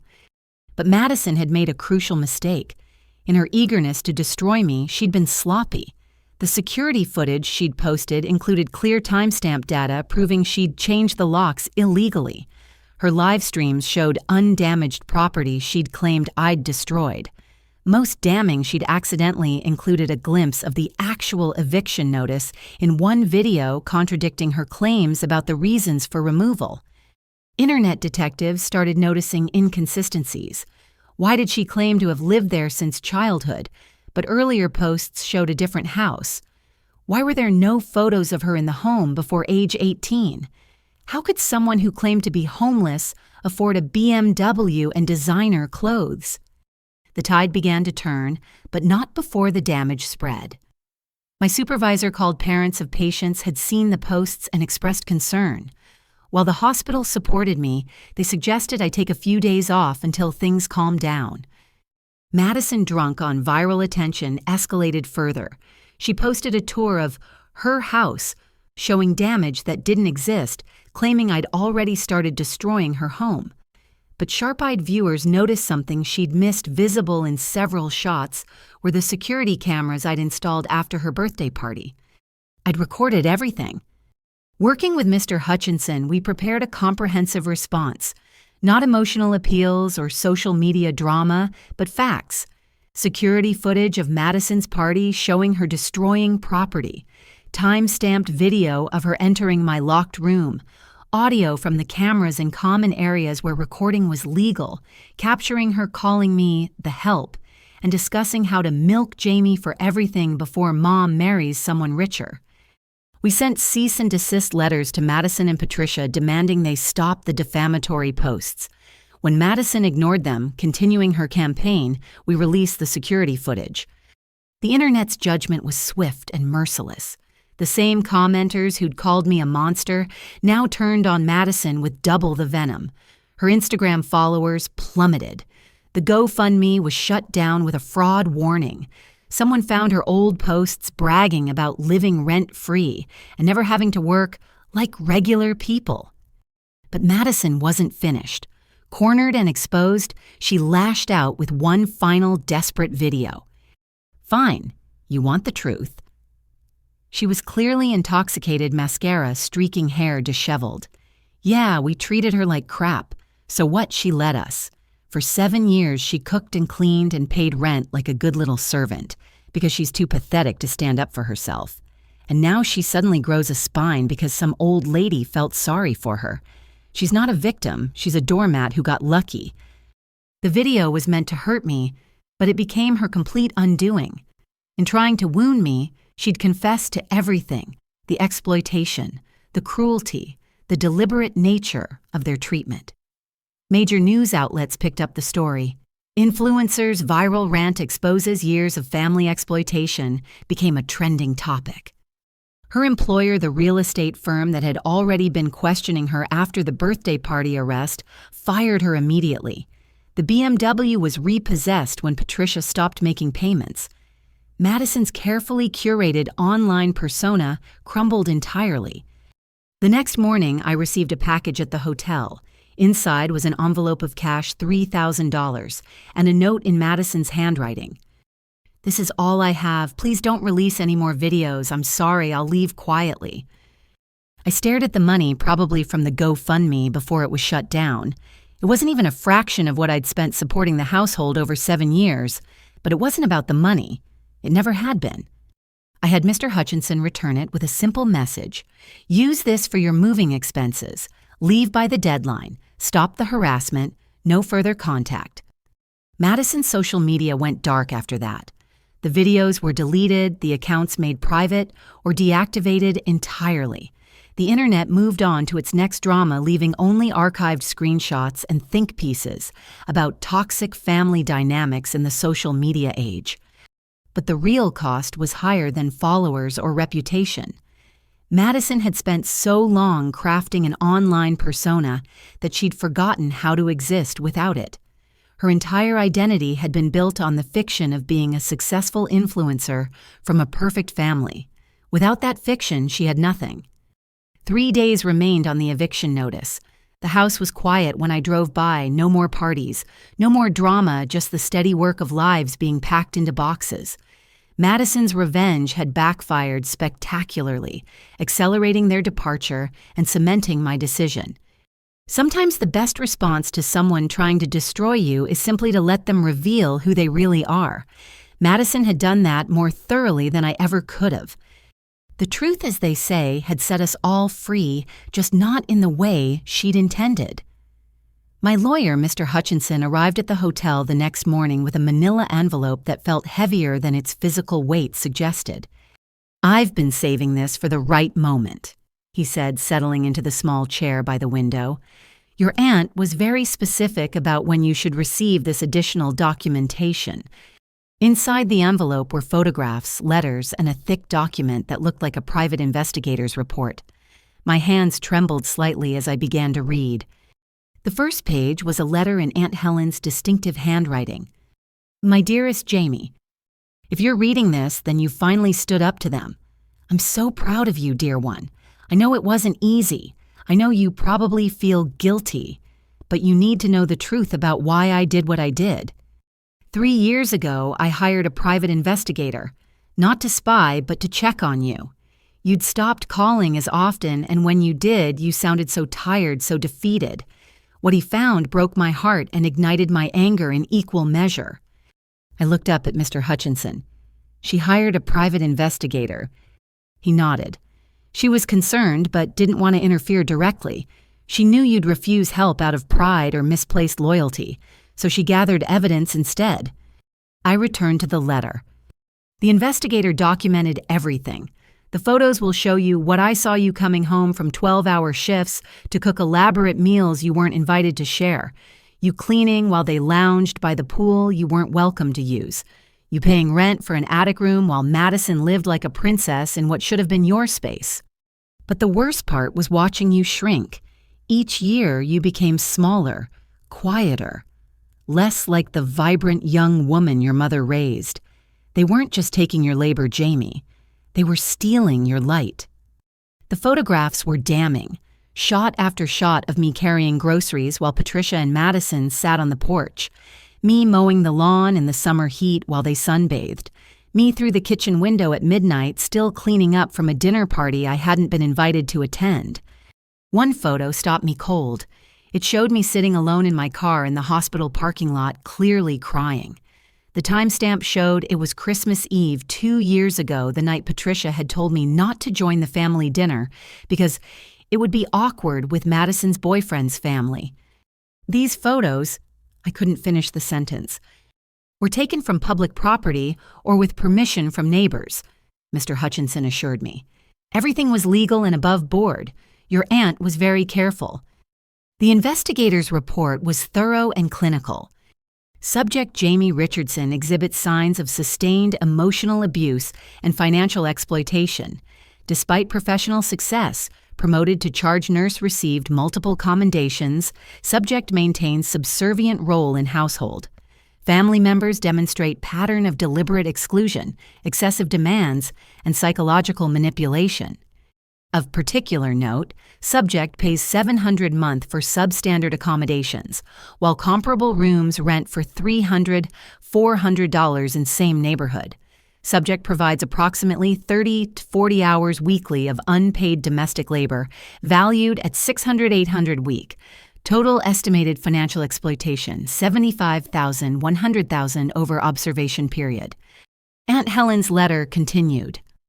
I wanted to storm in and rescue you immediately, but my lawyer, dear Mr. Hutchinson, who's been so patient with my schemes, advised patience. He said you needed to come to the realization yourself that any change had to come from you. So I made my plans. I bought the house through a trust, ensuring they could never find out. I documented everything, and I waited, hoping you'd find your strength before it was too late. The house was never really about property, dear one. It was about giving you the power to reclaim your life. Every month they paid rent they were paying into your freedom fund. Every lease violation they committed was another tool for your eventual liberation. There was more, so much more. Financial records showing how Aunt Helen had structured the purchase to maximum benefit for me. Legal strategies she'd developed with Mr. Hutchinson for various scenarios.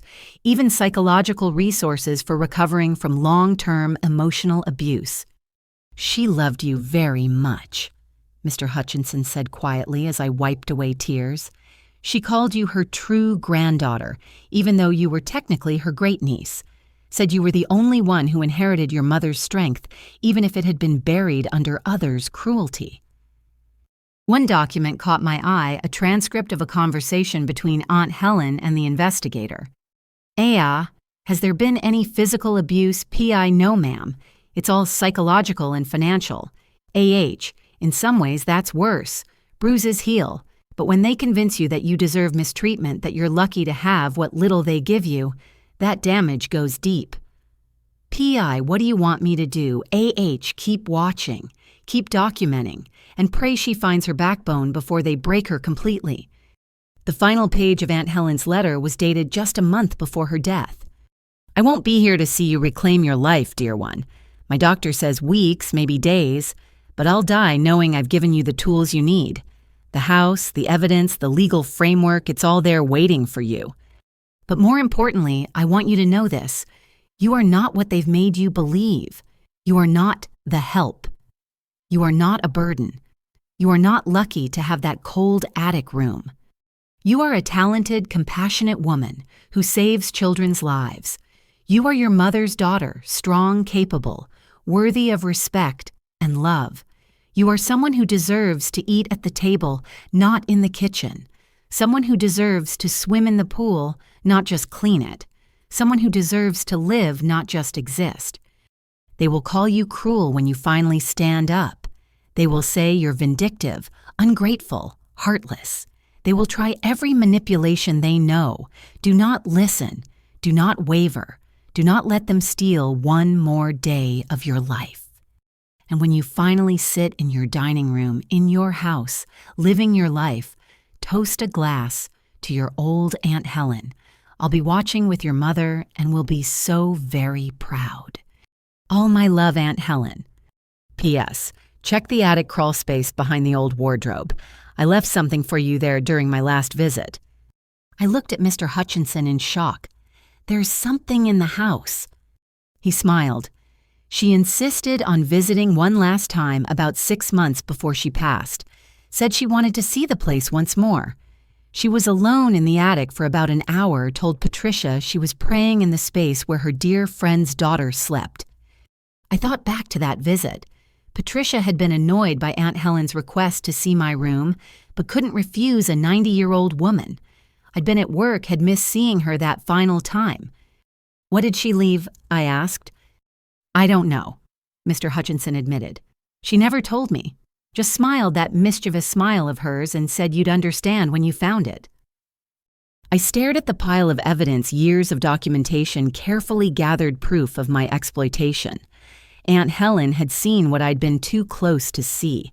She'd watched them dim my light and had spent her final years ensuring I'd have the chance to shine again. There's one more thing, Mr. Hutchinson said, pulling out a final envelope. She instructed me to give you this only after you'd read everything else. Inside was a single photograph my mother and Aunt Helen at my mother's wedding, both radiant with joy. On the back in my mother's handwriting, "Thank you for being my daughter's guardian angel. Love always, Sarah."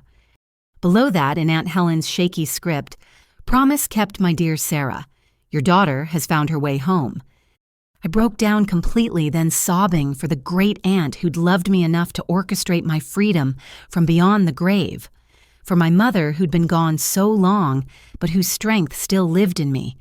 For the 7 years I'd lost and the lifetime I'd gained.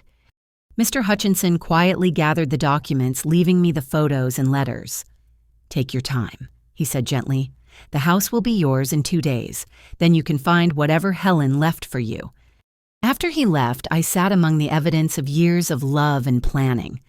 Aunt Helen had seen me not as I was diminished and exploited, but as I could be. She'd believed in my strength even when I'd forgotten it existed. 2 more days. Then I could search that crawl space and discover the final piece of Aunt Helen's elaborate plan to save me from a life of servitude. Whatever she'd hidden there, I knew it would be exactly what I needed to hear, exactly when I needed to hear it. Some angels don't have wings. Some have white hair, sharp minds, and the patience to wait years for justice. Aunt Helen had been my angel working quietly in the background, ensuring that when I finally found my courage, I'd have everything needed to reclaim my life. 2 more days. I could hardly wait. The final eviction day arrived with the kind of crisp winter morning that makes everything feel more intense, more real. December 1st, a new month, a new beginning, and the end of my family's 7-year occupation of my house. The 48-hour emergency eviction had expired at midnight. They were now officially trespassing. I arrived at 8 in the morning with the sheriff's department, a locksmith, and a professional moving crew I'd hired to remove any belongings they'd left behind. What I found defied belief. Patricia and Madison had barricaded themselves inside. They'd changed the locks again illegally and moved furniture against the doors. Through the windows, I could see them inside Patricia on her phone and Madison filming everything on her camera despite her previous social media disaster. They were served proper notice. The Sheriff Deputy Harrison confirmed after reviewing the paperwork. "This is criminal trespass now. We'll handle it." But before he could act, the front door opened. Patricia emerged dressed in a business suit as if heading to court with Madison, behind her wearing sunglasses despite the overcast sky. They were both holding signs. Patricia's read, "Unlawful eviction, elder abuse." Madison's proclaimed, "Housing is a human right." Behind them, they'd assembled what looked like a makeshift protest. 3 of Patricia's friends from her jewelry-making circle stood on the porch with their own signs. Someone had alerted local media a news van pulled up just as we arrived. "This is an illegal eviction," Patricia announced loudly, clearly playing to the cameras. "I am 55 years old, being thrown out of my home of 7 years by a vindictive landlord who happens to be my stepdaughter.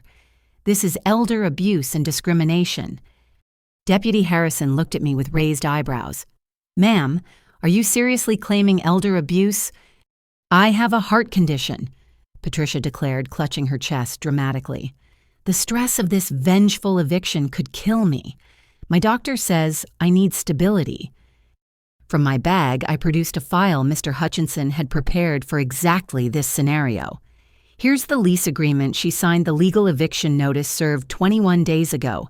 The emergency eviction granted due to criminal behavior and documentation of multiple lease violations, including an arrest on the property." The deputy reviewed everything while Patricia continued her performance for the growing crowd of neighbors and media. "We've lived here 7 years," she cried out. "We've made this a home, and now right before Christmas she's throwing us out because we couldn't afford a rent increase." "There was no rent increase," I told the deputy quietly. "They're being evicted for cause." Madison had started live streaming again, narrating to her phone, "Day of our illegal eviction. The cops are here to throw us out like trash. This is what happens when family turns on family." The reporter from the news van approached, microphone extended. "Can you comment on the situation?" I was about to decline when Mr. Hutchinson's car pulled up. He emerged carrying a box of documents, having anticipated this final stand. "I represent the property owner," he announced with authority that made everyone pay attention. "Ms. Morrison and Ms. Madison are trespassers who've exhausted all legal remedies. They've been properly evicted for multiple lease violations, including operating an illegal business, unauthorized renovations that created safety hazards, and criminal activity resulting in arrest." "What criminal activity?" the reporter asked, sensing a story. "Ms. Madison was arrested for hosting a party that resulted in property damage and multiple citations for underage drinking," Mr. Hutchinson said calmly. "She changed the locks illegally, barring the owner from her own property. Would you like to see the police reports?" The tide was already turning, but Patricia wasn't finished. She suddenly collapsed onto the porch, clutching her chest. "My heart," she gasped. "The stress, call an ambulance." Madison dropped her phone, rushing to her mother. "Mom, oh my God, she's having a heart attack. You're killing her." She pointed at me accusingly. "You're literally killing my mother." Deputy Harrison called for paramedics while I remained calm. I'd seen enough medical emergencies to recognize performance versus reality. Patricia's breathing was even her color good, her clutching theatrical, rather than distressed. The paramedics arrived within minutes, checking Patricia's vitals with professional efficiency. "Ma'am, your heart rate is slightly elevated but well within normal ranges," one reported. "Your blood pressure is actually excellent. Are you experiencing any actual chest pain?" "It comes and goes," Patricia said weakly, eyes darting to the cameras. "We should transport you for evaluation," the paramedic said following protocol, "just to be safe." "But my house—" "Ma'am, if you're having a cardiac event, we need to get you to the hospital immediately." Caught in her own performance, Patricia had no choice but to be loaded into the ambulance. Madison tried to use this as leverage. "You see," she announced to the cameras, "my mother is being taken to the hospital because of this cruel eviction. We're not leaving. We're staying right here until—" Miss Deputy Harrison interrupted. "You're trespassing. You have two choices: leave voluntarily now or be arrested." Madison's bravado crumbled, but my mom is receiving medical attention, which she apparently needs due to a pre-existing condition, not today's events. Now what's it going to be? The cameras captured it all. Madison's face cycling through defiance, fear, and finally defeat. Her previous arrest had taught her that handcuffs weren't worth the Instagram content. "Fine," she spat, "but I need time to pack. You had 21 days. I said, speaking publicly for the first time. Plus an additional 48 hours after the emergency eviction. You chose to spend that time on social media and fake protests instead of packing. I turned to the reporter who was avidly recording everything. For 7 years, I paid rent for an attic room in my own inherited house while being treated as unpaid domestic help. I cooked, cleaned, and maintained this property while being excluded from family meals and told I should be grateful for the opportunity to serve. When I inherited this house and asked them to either treat me with respect or leave, they chose to leave. Everything else has been their attempt to avoid consequences for their choices." "That's a lie," Madison shrieked, but even she seemed to realize how hollow it sounded. The professional movers I'd hired began their work under the sheriff's supervision. They carefully packed belongings into boxes, labeled everything, and loaded it onto trucks bound for a storage facility. I'd paid for 1 month of storage, more than I was legally required to do, to give them time to collect their things. Madison followed the movers, filming and narrating dramatically. There goes my childhood dresser, my memories, my life. But the neighbors who'd gathered weren't buying it. Many had witnessed years of my treatment. Mrs. Chen stood at her fence, arms crossed, shaking her head at Madison's theatrics. "I remember when you moved in," Mrs. Chen called out loud enough for everyone to hear. "You were 18, not a child, and that dresser came from a garage sale 2 years ago. I was there when your mother bought it for $40. Other neighbors began sharing their own observations. Mr. Peterson from 2 houses down mentioned seeing me mowing the lawn at dawn before hospital shifts. The Kaufmans recalled birthday parties I wasn't invited to despite preparing all the food. Sarah from across the street talked about hearing Patricia screaming at me for buying the wrong brand of coffee. The narrative Patricia and Madison had tried to craft of cruel eviction and family betrayal crumbled under the weight of community testimony. The locksmith changed the locks for the final time, installing a high-security system Mr. Hutchinson had recommended.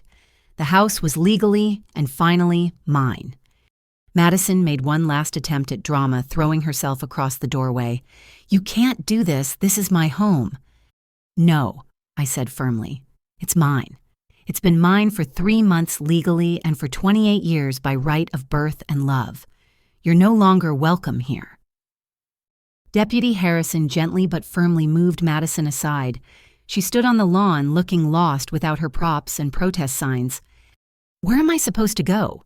she asked, and for the first time it sounded like a genuine question rather than manipulation. "That's not my responsibility," I replied. "But I'd suggest you start with getting a job and learning to support yourself. You're 25 years old, it's time." The news crew packed up, having gotten their story. The neighbors dispersed, many offering me quiet words of support. The movers finished loading the trucks and handed me an inventory. Madison called an Uber, dragging her immediately necessary belongings in designer luggage. Before getting in the car, she turned back one more time. "I'll never forgive you for this," she said. "I'm not asking for forgiveness," I replied. "I'm asking for you to leave, and now finally you have." The Uber pulled away, taking Madison to wherever Patricia's friends would house her. The sheriff's department left after confirming the property was secure. Mr. Hutchinson shook my hand and promised to handle any remaining legal issues. And then for the first time in 7 years, I stood alone in front of my house with keys that only I possessed. The sun broke through the clouds as I unlocked the door and stepped inside. The house was empty, echoing with possibility. There was damage to repair, cleaning to be done, and a life to rebuild. But first, there was something I needed to find. I climbed the stairs to the attic, my prison for 7 years, and looked for the crawl space behind the old wardrobe. Whatever Aunt Helen had left for me was waiting, and finally, I was ready to receive it. The moving day meltdown was over. The protests had failed. The performances had ended. I was home. That evening, as golden sunset light filtered through the empty rooms of my finally peaceful house, I heard a car pull into the driveway. Through the living room window, I watched my father emerge from his sedan, moving slowly, looking every day of his 58 years, and then some. He stood at the front door for a long moment before knocking a soft, hesitant sound that carried through the empty house. I'd been cleaning the kitchen, trying to erase the last traces of Patricia's occupation, and my hands were covered in suds. I dried them deliberately, taking my time. He knocked again, slightly louder. When I opened the door, I was struck by how diminished he looked. His usually pressed shirt was wrinkled, his salt and pepper hair uncombed. Behind him, the garden my mother had planted was visible in the dying light, the garden Patricia had wanted to pave over, but hadn't gotten around to destroying. "Hello, Dad." "Jamie." His voice was hoarse. "May I come in?" I stepped aside, letting him enter the house where he'd lived for decades, but which had never truly been his home, not since Mom died anyway. He walked into the living room, now empty of furniture, and stood awkwardly in the space where his recliner had been. "Patricia's in the hospital," he said without preamble. "Observation. They say it's anxiety, not her heart." I assumed as much. He turned to face me, and I saw something I'd never seen before in his eyes, genuine confusion. "How did we get here, Jamie? How did it come to this?" "You tell me, Dad. You're the one who chose this path." He moved to the window, looking out at the street where neighbors were settling in for quiet evenings. Normal families doing normal things. "I've left Patricia," he said quietly. The words hung in the air between us. I waited, having learned over the years that silence often prompted more honesty than questions. "I went to the hospital," he continued. "She was screaming at the nurses, demanding special treatment, threatening to sue everyone. And Madison was there, filming it all for her social media, turning her mother's fake crisis into content. And I realized I've been living in a circus. I've been so desperate to not be alone that I surrounded myself with chaos and called it family." He turned back to me, and for the first time in years, he looked directly at me, not through me or around me, but at me. "I've been a terrible father." The admission should have felt like victory. Instead, it just felt sad. "Yes," I agreed simply. "You have." He flinched, but didn't argue. Moving slowly like an old man, he lowered himself to sit on the floor where his chair used to be. After a moment, I joined him, sitting cross-legged like we used to when I was little, and he'd read me stories. "Your mother would have hated what I became," he said, pulling out a manila envelope from his jacket. "I found these while packing. I've been saving them." He handed me the envelope with shaking hands. Inside were photographs I'd never seen my mother in her garden, laughing at something off camera. My parents' wedding day, Mom holding infant me in the hospital. But there were also letters in her handwriting recipes. She'd collected cards she'd made for various holidays. "Patricia made me put them away," he admitted. "Said it wasn't healthy to keep shrines to the dead. But I couldn't throw them out. I kept them in my office, hidden in tax files where she'd never look. I touched a photo of my mother, feeling closer to her than I had in years. Why show me these now? Because I finally understand what I lost. Not just your mother, I lost her daughter too. I was so focused on not being alone that I pushed away the one person who actually mattered. It took you 7 years to figure that out." He rubbed his face with both hands. "I'm a coward, Jamie. I've always been a coward.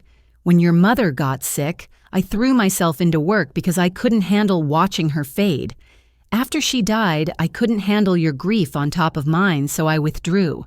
When Patricia came along, she was easy. She didn't remind me of loss. She didn't carry ghosts. She was shallow and materialistic and exactly what I thought I needed. And I was the price you paid for that comfort. Yes. The word came out broken. I told myself I was providing stability, keeping the peace, but I was just choosing the path of least resistance.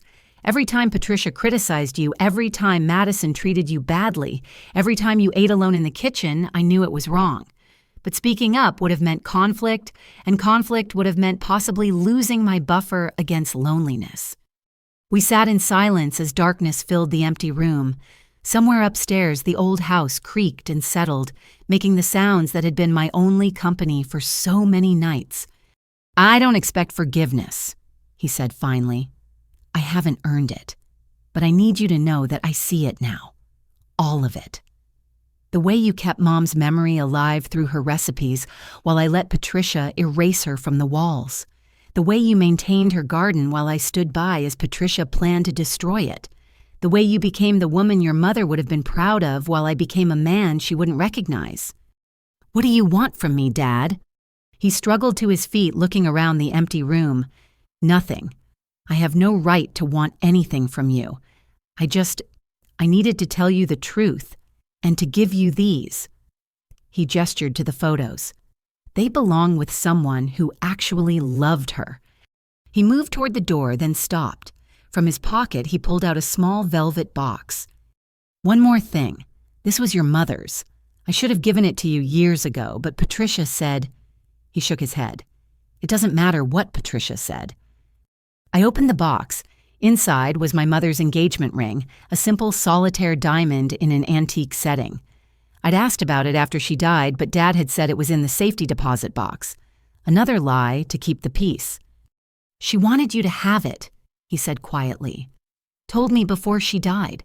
Said when you found someone who loved you the way you deserved to be loved, you should wear it, or reset it, or sell it, whatever brought you joy. She just wanted you to have the choice." Tears blurred my vision. All these years while I'd been serving meals in my mother's kitchen, her ring had been hidden away because Patricia didn't want reminders of the first wife. "Patricia never knew I kept it," he added. "One small rebellion in 7 years of capitulation." I slipped the ring onto my right hand. It fit perfectly. My father moved to the door again, pausing at the threshold. "I'm staying at the extended stay on Riverside, trying to figure out what comes next. I know I have no right to ask, but could you let me know you're okay sometimes? A text, an email, anything. Not for me. I know I don't deserve that. But your mother. I promised her I'd take care of you, and I failed so completely. At least let me know you're thriving despite my failures." I looked at this broken man who'd chosen comfort over courage for 7 years. Part of me wanted to rage at him to list every moment he'd failed me. But what would be the point he already knew? It was written in every line on his face, every slump of his shoulders. "I'll think about it," I said finally. He nodded, accepting that was more than he deserved. "I love you, Jamie. I know I haven't shown it. I know words are cheap after years of silence. But I do love you, and I'm proud of who you've become. Your mother raised you right in those 12 years she had. I just wish I'd had the strength to continue her work." He left then, walking to his car like a man carrying stones. I watched from the doorway as he drove away, tail lights disappearing into the darkness. I closed the door and locked it, then stood in my empty house holding my mother's photos and wearing her ring. The silence felt different now, not lonely, but peaceful. Not abandoned, but free. My father had finally stood up. Not for me, that ship had sailed, but to me. He'd acknowledged his failures, returned what he'd hidden and left without asking for absolution I couldn't give. It wasn't enough. It could never be enough to erase 7 years of betrayal. But it was something, a period at the end of a long, painful sentence. I climbed the stairs to the attic one more time, ready now to find whatever Aunt Helen had left. My mother's ring caught the hallway light, sparkling like a promise. My father had made his last stand, such as it was. Now it was time for my life to truly begin. Within a month, the transformation was complete. What had once been a house filled with tension and servitude had become a home that breathed with new life and possibility. The illegal garage conversion Patricia had created for her jewelry business became my art studio. I'd forgotten how much I loved to paint. 7 years of exhaustion had buried that joy, along with so many others. Now canvases lined the walls, and northern light flooded through the new windows I'd had installed properly with permits and everything. Madison's former party room in the basement was now a library. Floor-to-ceiling bookshelves held not just my nursing textbooks, but all the novels I'd been too tired to read, all the poetry I'd been too numb to feel. A comfortable reading chair sat by the window, and I'd actually used it, imagine that, sitting still in my own house without guilt. The real transformation, though, was in the business I'd started. 2 bedrooms now served as Airbnb rentals, decorated with a mix of modern comfort and vintage charm that honored the house's history. The basement apartment, once Madison's overflow closet, had been converted into a beautiful rental unit. A young couple, both teachers, had moved in and filled the space with warmth and gratitude that made me realize how starved I'd been for basic human kindness. "You're sure about the rent?" Melissa had asked when they'd first viewed the apartment. "It's below market rate for this neighborhood." I'm sure I'd told them. I'd rather have good tenants who appreciate the space than maximize profit. They'd brought me cookies the first week and invited me to dinner the second. After 7 years of cooking for people who couldn't be bothered to include me sitting at their table, while Tom told funny stories about his 5th graders, felt like a miracle. The Airbnb had taken off faster than I'd expected. The Victorian's character, combined with its location and my mother's garden now restored to its former glory, made it popular with visitors. I'd even hired Mrs. Chen's niece, a college student, to help with the cleaning and check-ins. "You're a natural at this," she'd told me after I'd explained my system for the 3rd time, worried I was being too particular. So organized, but also so welcoming. The local news station had called wanting to do a follow-up story. From family drama to business success, local nurse transforms inherited home into thriving rentals. I'd agreed, but only because it gave me a chance to set the record straight. The reporter, the same one who'd covered the eviction drama, sat across from me in my beautiful living room, now furnished with pieces that I'd chosen that reflected my taste, my comfort. "This is quite a change from a month ago," she noted. "It's amazing what you can accomplish when you're not spending 40 hours a week cooking and cleaning for people who treat you like hired help," I said with a smile. "The video of that eviction day went viral. How did you handle the public attention?" "By focusing on the truth. For 7 years, I paid rent to live in an attic room of a house I'd inherited while being treated as unpaid domestic labor. When I finally stood up for myself, they tried to paint me as the villain. But truth has a way of surfacing.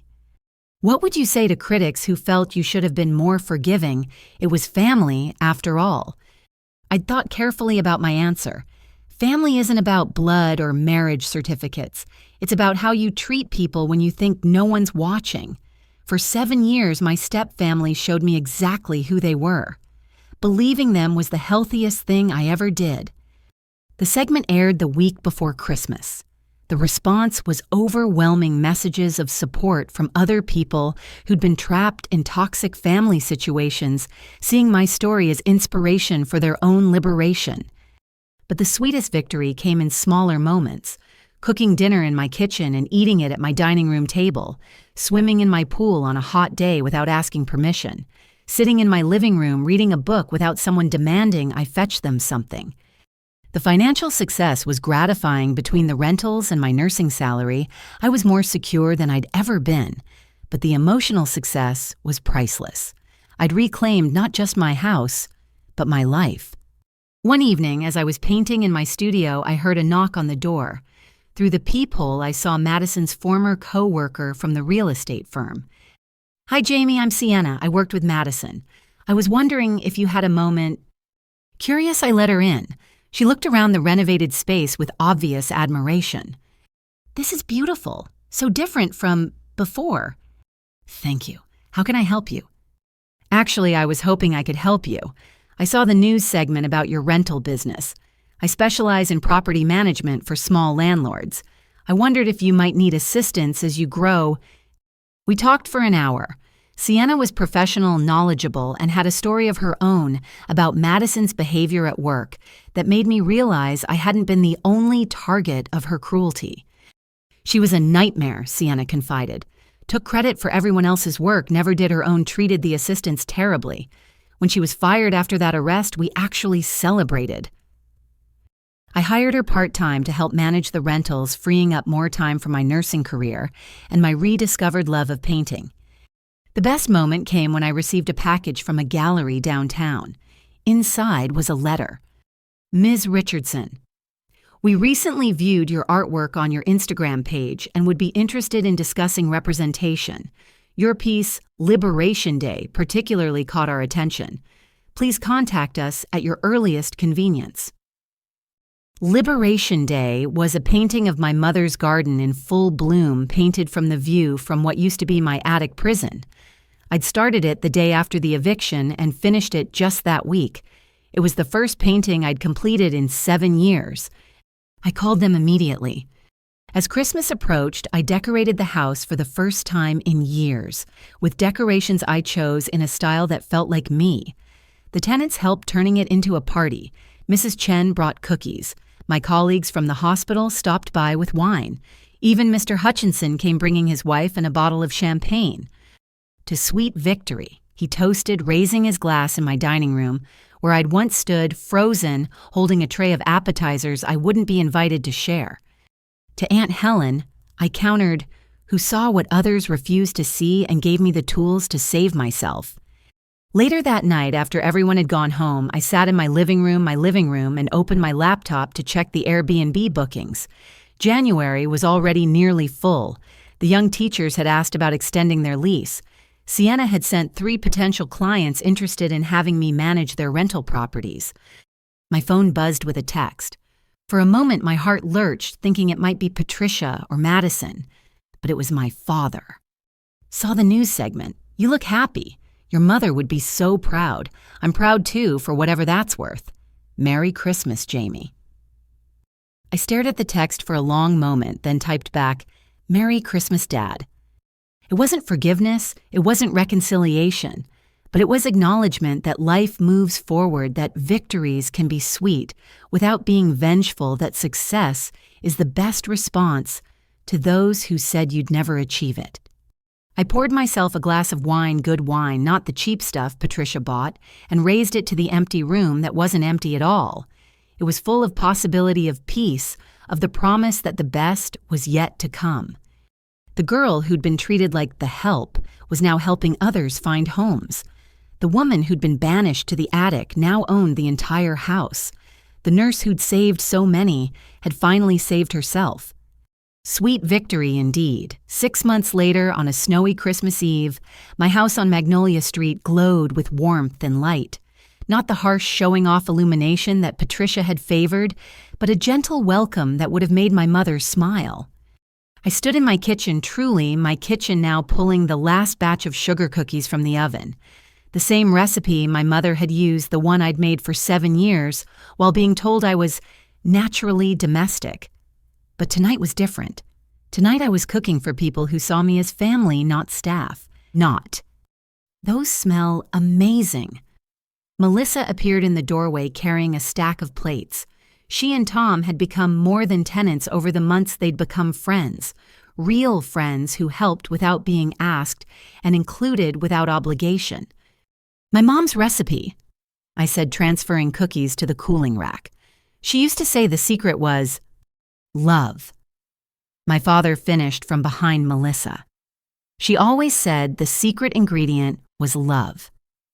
The room paused. Melissa, sensing the weight of the moment, quietly excused herself to the dining room where the others were gathered. My father stood in the doorway of the kitchen he'd lived in for decades, holding a poinsettia plant. He looked healthier than he had 6 months ago, cleaner somehow, as if the weight of his choices had been acknowledged and set down. You came, I said simply. You invited me.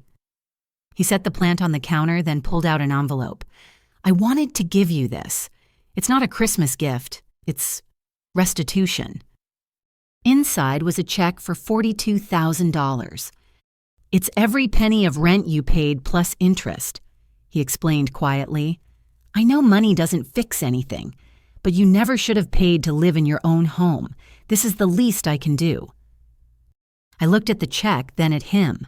6 months of therapy had changed us both, me learning to set boundaries, him learning to respect them.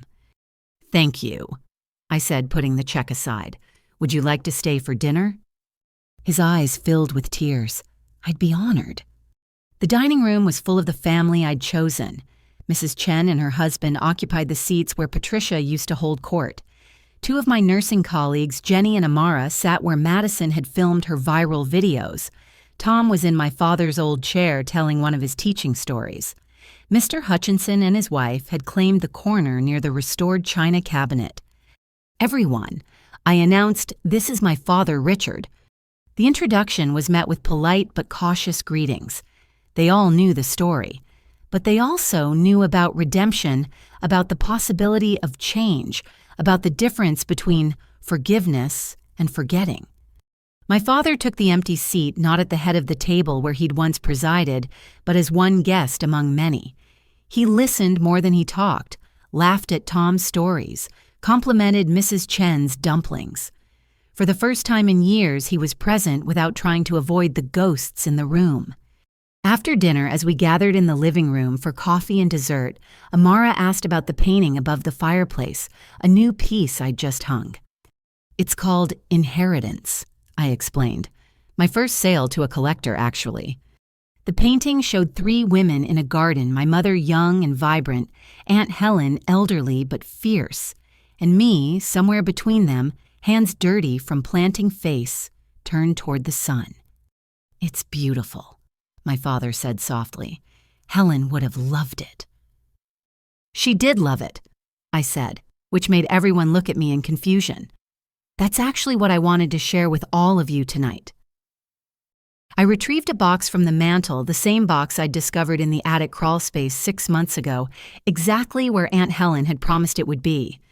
When my great-aunt Helen passed, she left me this house and a mystery, something hidden in the attic. When I finally found it, it was this box with a letter and something else. I pulled out the letter, yellowed with age. This was written by my mother when she was first diagnosed. She gave it to Aunt Helen for safekeeping with instructions to give it to me when I was ready. Aunt Helen decided that meant when I was strong enough to stand up for myself. With steady hands, I read, "My dearest Jamie, if you're reading this, it means I'm gone and you've finally found your strength. I know it's there, I can see it in you, even at 12, that core of steel beneath your gentle heart. I don't know what your life will look like when you read this. I don't know who will love you, who will hurt you, who will try to dim your light, but I know who you are, and more importantly, I know who you'll become. You'll become someone who heals others because you understand pain. You'll become someone who creates beauty because you've seen ugliness. You'll become someone who stands up for herself because you've learned that no one else can do it for you. The house is just a building, my darling. What makes it home is the love within its walls. Fill it with people who see your worth. Cook for those who appreciate the gift of your time. Open your door to those who enter with respect. And remember, you are not what others make you. You are not the roles they assign. You are not the services you provide. You are my daughter Helen's grandniece and your own woman. Be brave, my darling. Be kind, but most of all, be free. All my love, Mom. P.S. Check the bottom of the box. Some treasures are worth waiting for. I reached into the box and pulled out the last item, another small velvet box. Inside were my grandmother's pearl earrings, the ones my mother had worn on her wedding day, the ones Patricia had claimed were lost in the move. Helen saved them, I said, putting them on. They matched my mother's ring perfectly, just like she saved me. The room was quiet except for the soft crackle of the fire and a few sniffles. Mrs. Chen was openly crying. Tom had his arm around Melissa. Even my father wiped his eyes. To inherited treasures, Mr. Hutchinson raised his coffee cup, both material and spiritual. To chosen families, Mrs. Chen added. To second chances, my father said quietly. To coming full circle, I finished. We toasted with coffee and cookies, the room full of warmth that had nothing to do with the fire. Later, as people began to leave, each taking containers of cookies and leftovers, because cooking for others was a joy when it was a choice, not an expectation. My father lingered. I know I can't undo the past, he said, but I want you to know I see you now. Not as your mother's ghost, not as someone to manage my household, but as you, Jamie, my daughter who saves lives and paints beauty and turned pain into purpose. It's a start, I said. Healing isn't instant, but it's a start. He nodded, understanding. As he left, he turned back one more time. The house looks beautiful, like it did when she was alive, but somehow also entirely yours. After everyone had gone, I stood in my living room wearing my grandmother's pearls and my mother's ring, surrounded by the echoes of genuine laughter and real love. The girl who'd once served dinner she wasn't invited to share had just hosted Christmas Eve for the family she'd chosen and who had chosen her in return. Through the window, snow continued to fall on Magnolia Street, blanketing the world in fresh possibility. Somewhere, Patricia was probably still complaining about the injustice of consequences. Madison was likely crafting another social media persona, another fiction to replace the one that had crumbled. But here in this house, that had seen so much pain and finally witnessed joy, I was exactly where I belonged. Not in the attic, not in the kitchen, not on the margins of other people's lives, but at the center of my own story, surrounded by people who saw my worth not in what I could do for them, but in who I was. The circle was complete. The girl who'd lost her mother had found her strength. The woman who'd been called the help had helped herself. And the house that had been a prison had become a sanctuary not just for me, but for everyone who entered with love and left with cookies. As I turned off the lights and headed to bed in the master bedroom now, because why shouldn't I have the best room in my own house, I whispered a thank you to the two women who'd made this possible. My mother, who'd planted the seeds of strength, and Aunt Helen, who'd made sure they had room to grow. Tomorrow was Christmas. There would be more gatherings, more laughter, more life lived fully and freely. But tonight, in the quiet of my reclaimed home, I was simply grateful. The inheritance had never really been about the house. It had been about the chance to choose my own life. And what a beautiful life it had become. Dear readers, if you've stayed with Jamie's journey this far, thank you. Have you ever had to stand up to family members who took advantage of your kindness? Sometimes the hardest battles are with those who should love us most. If this story resonated with you, please share it with someone who might need to hear that it's never too late to reclaim your life. Like and subscribe if you believe everyone deserves to eat at the table, not serve it. And comment below with your own stories of finding strength in difficult family situations. Your experiences might help someone else find their courage. From my home to yours, may you always know your worth and never settle for less than you deserve.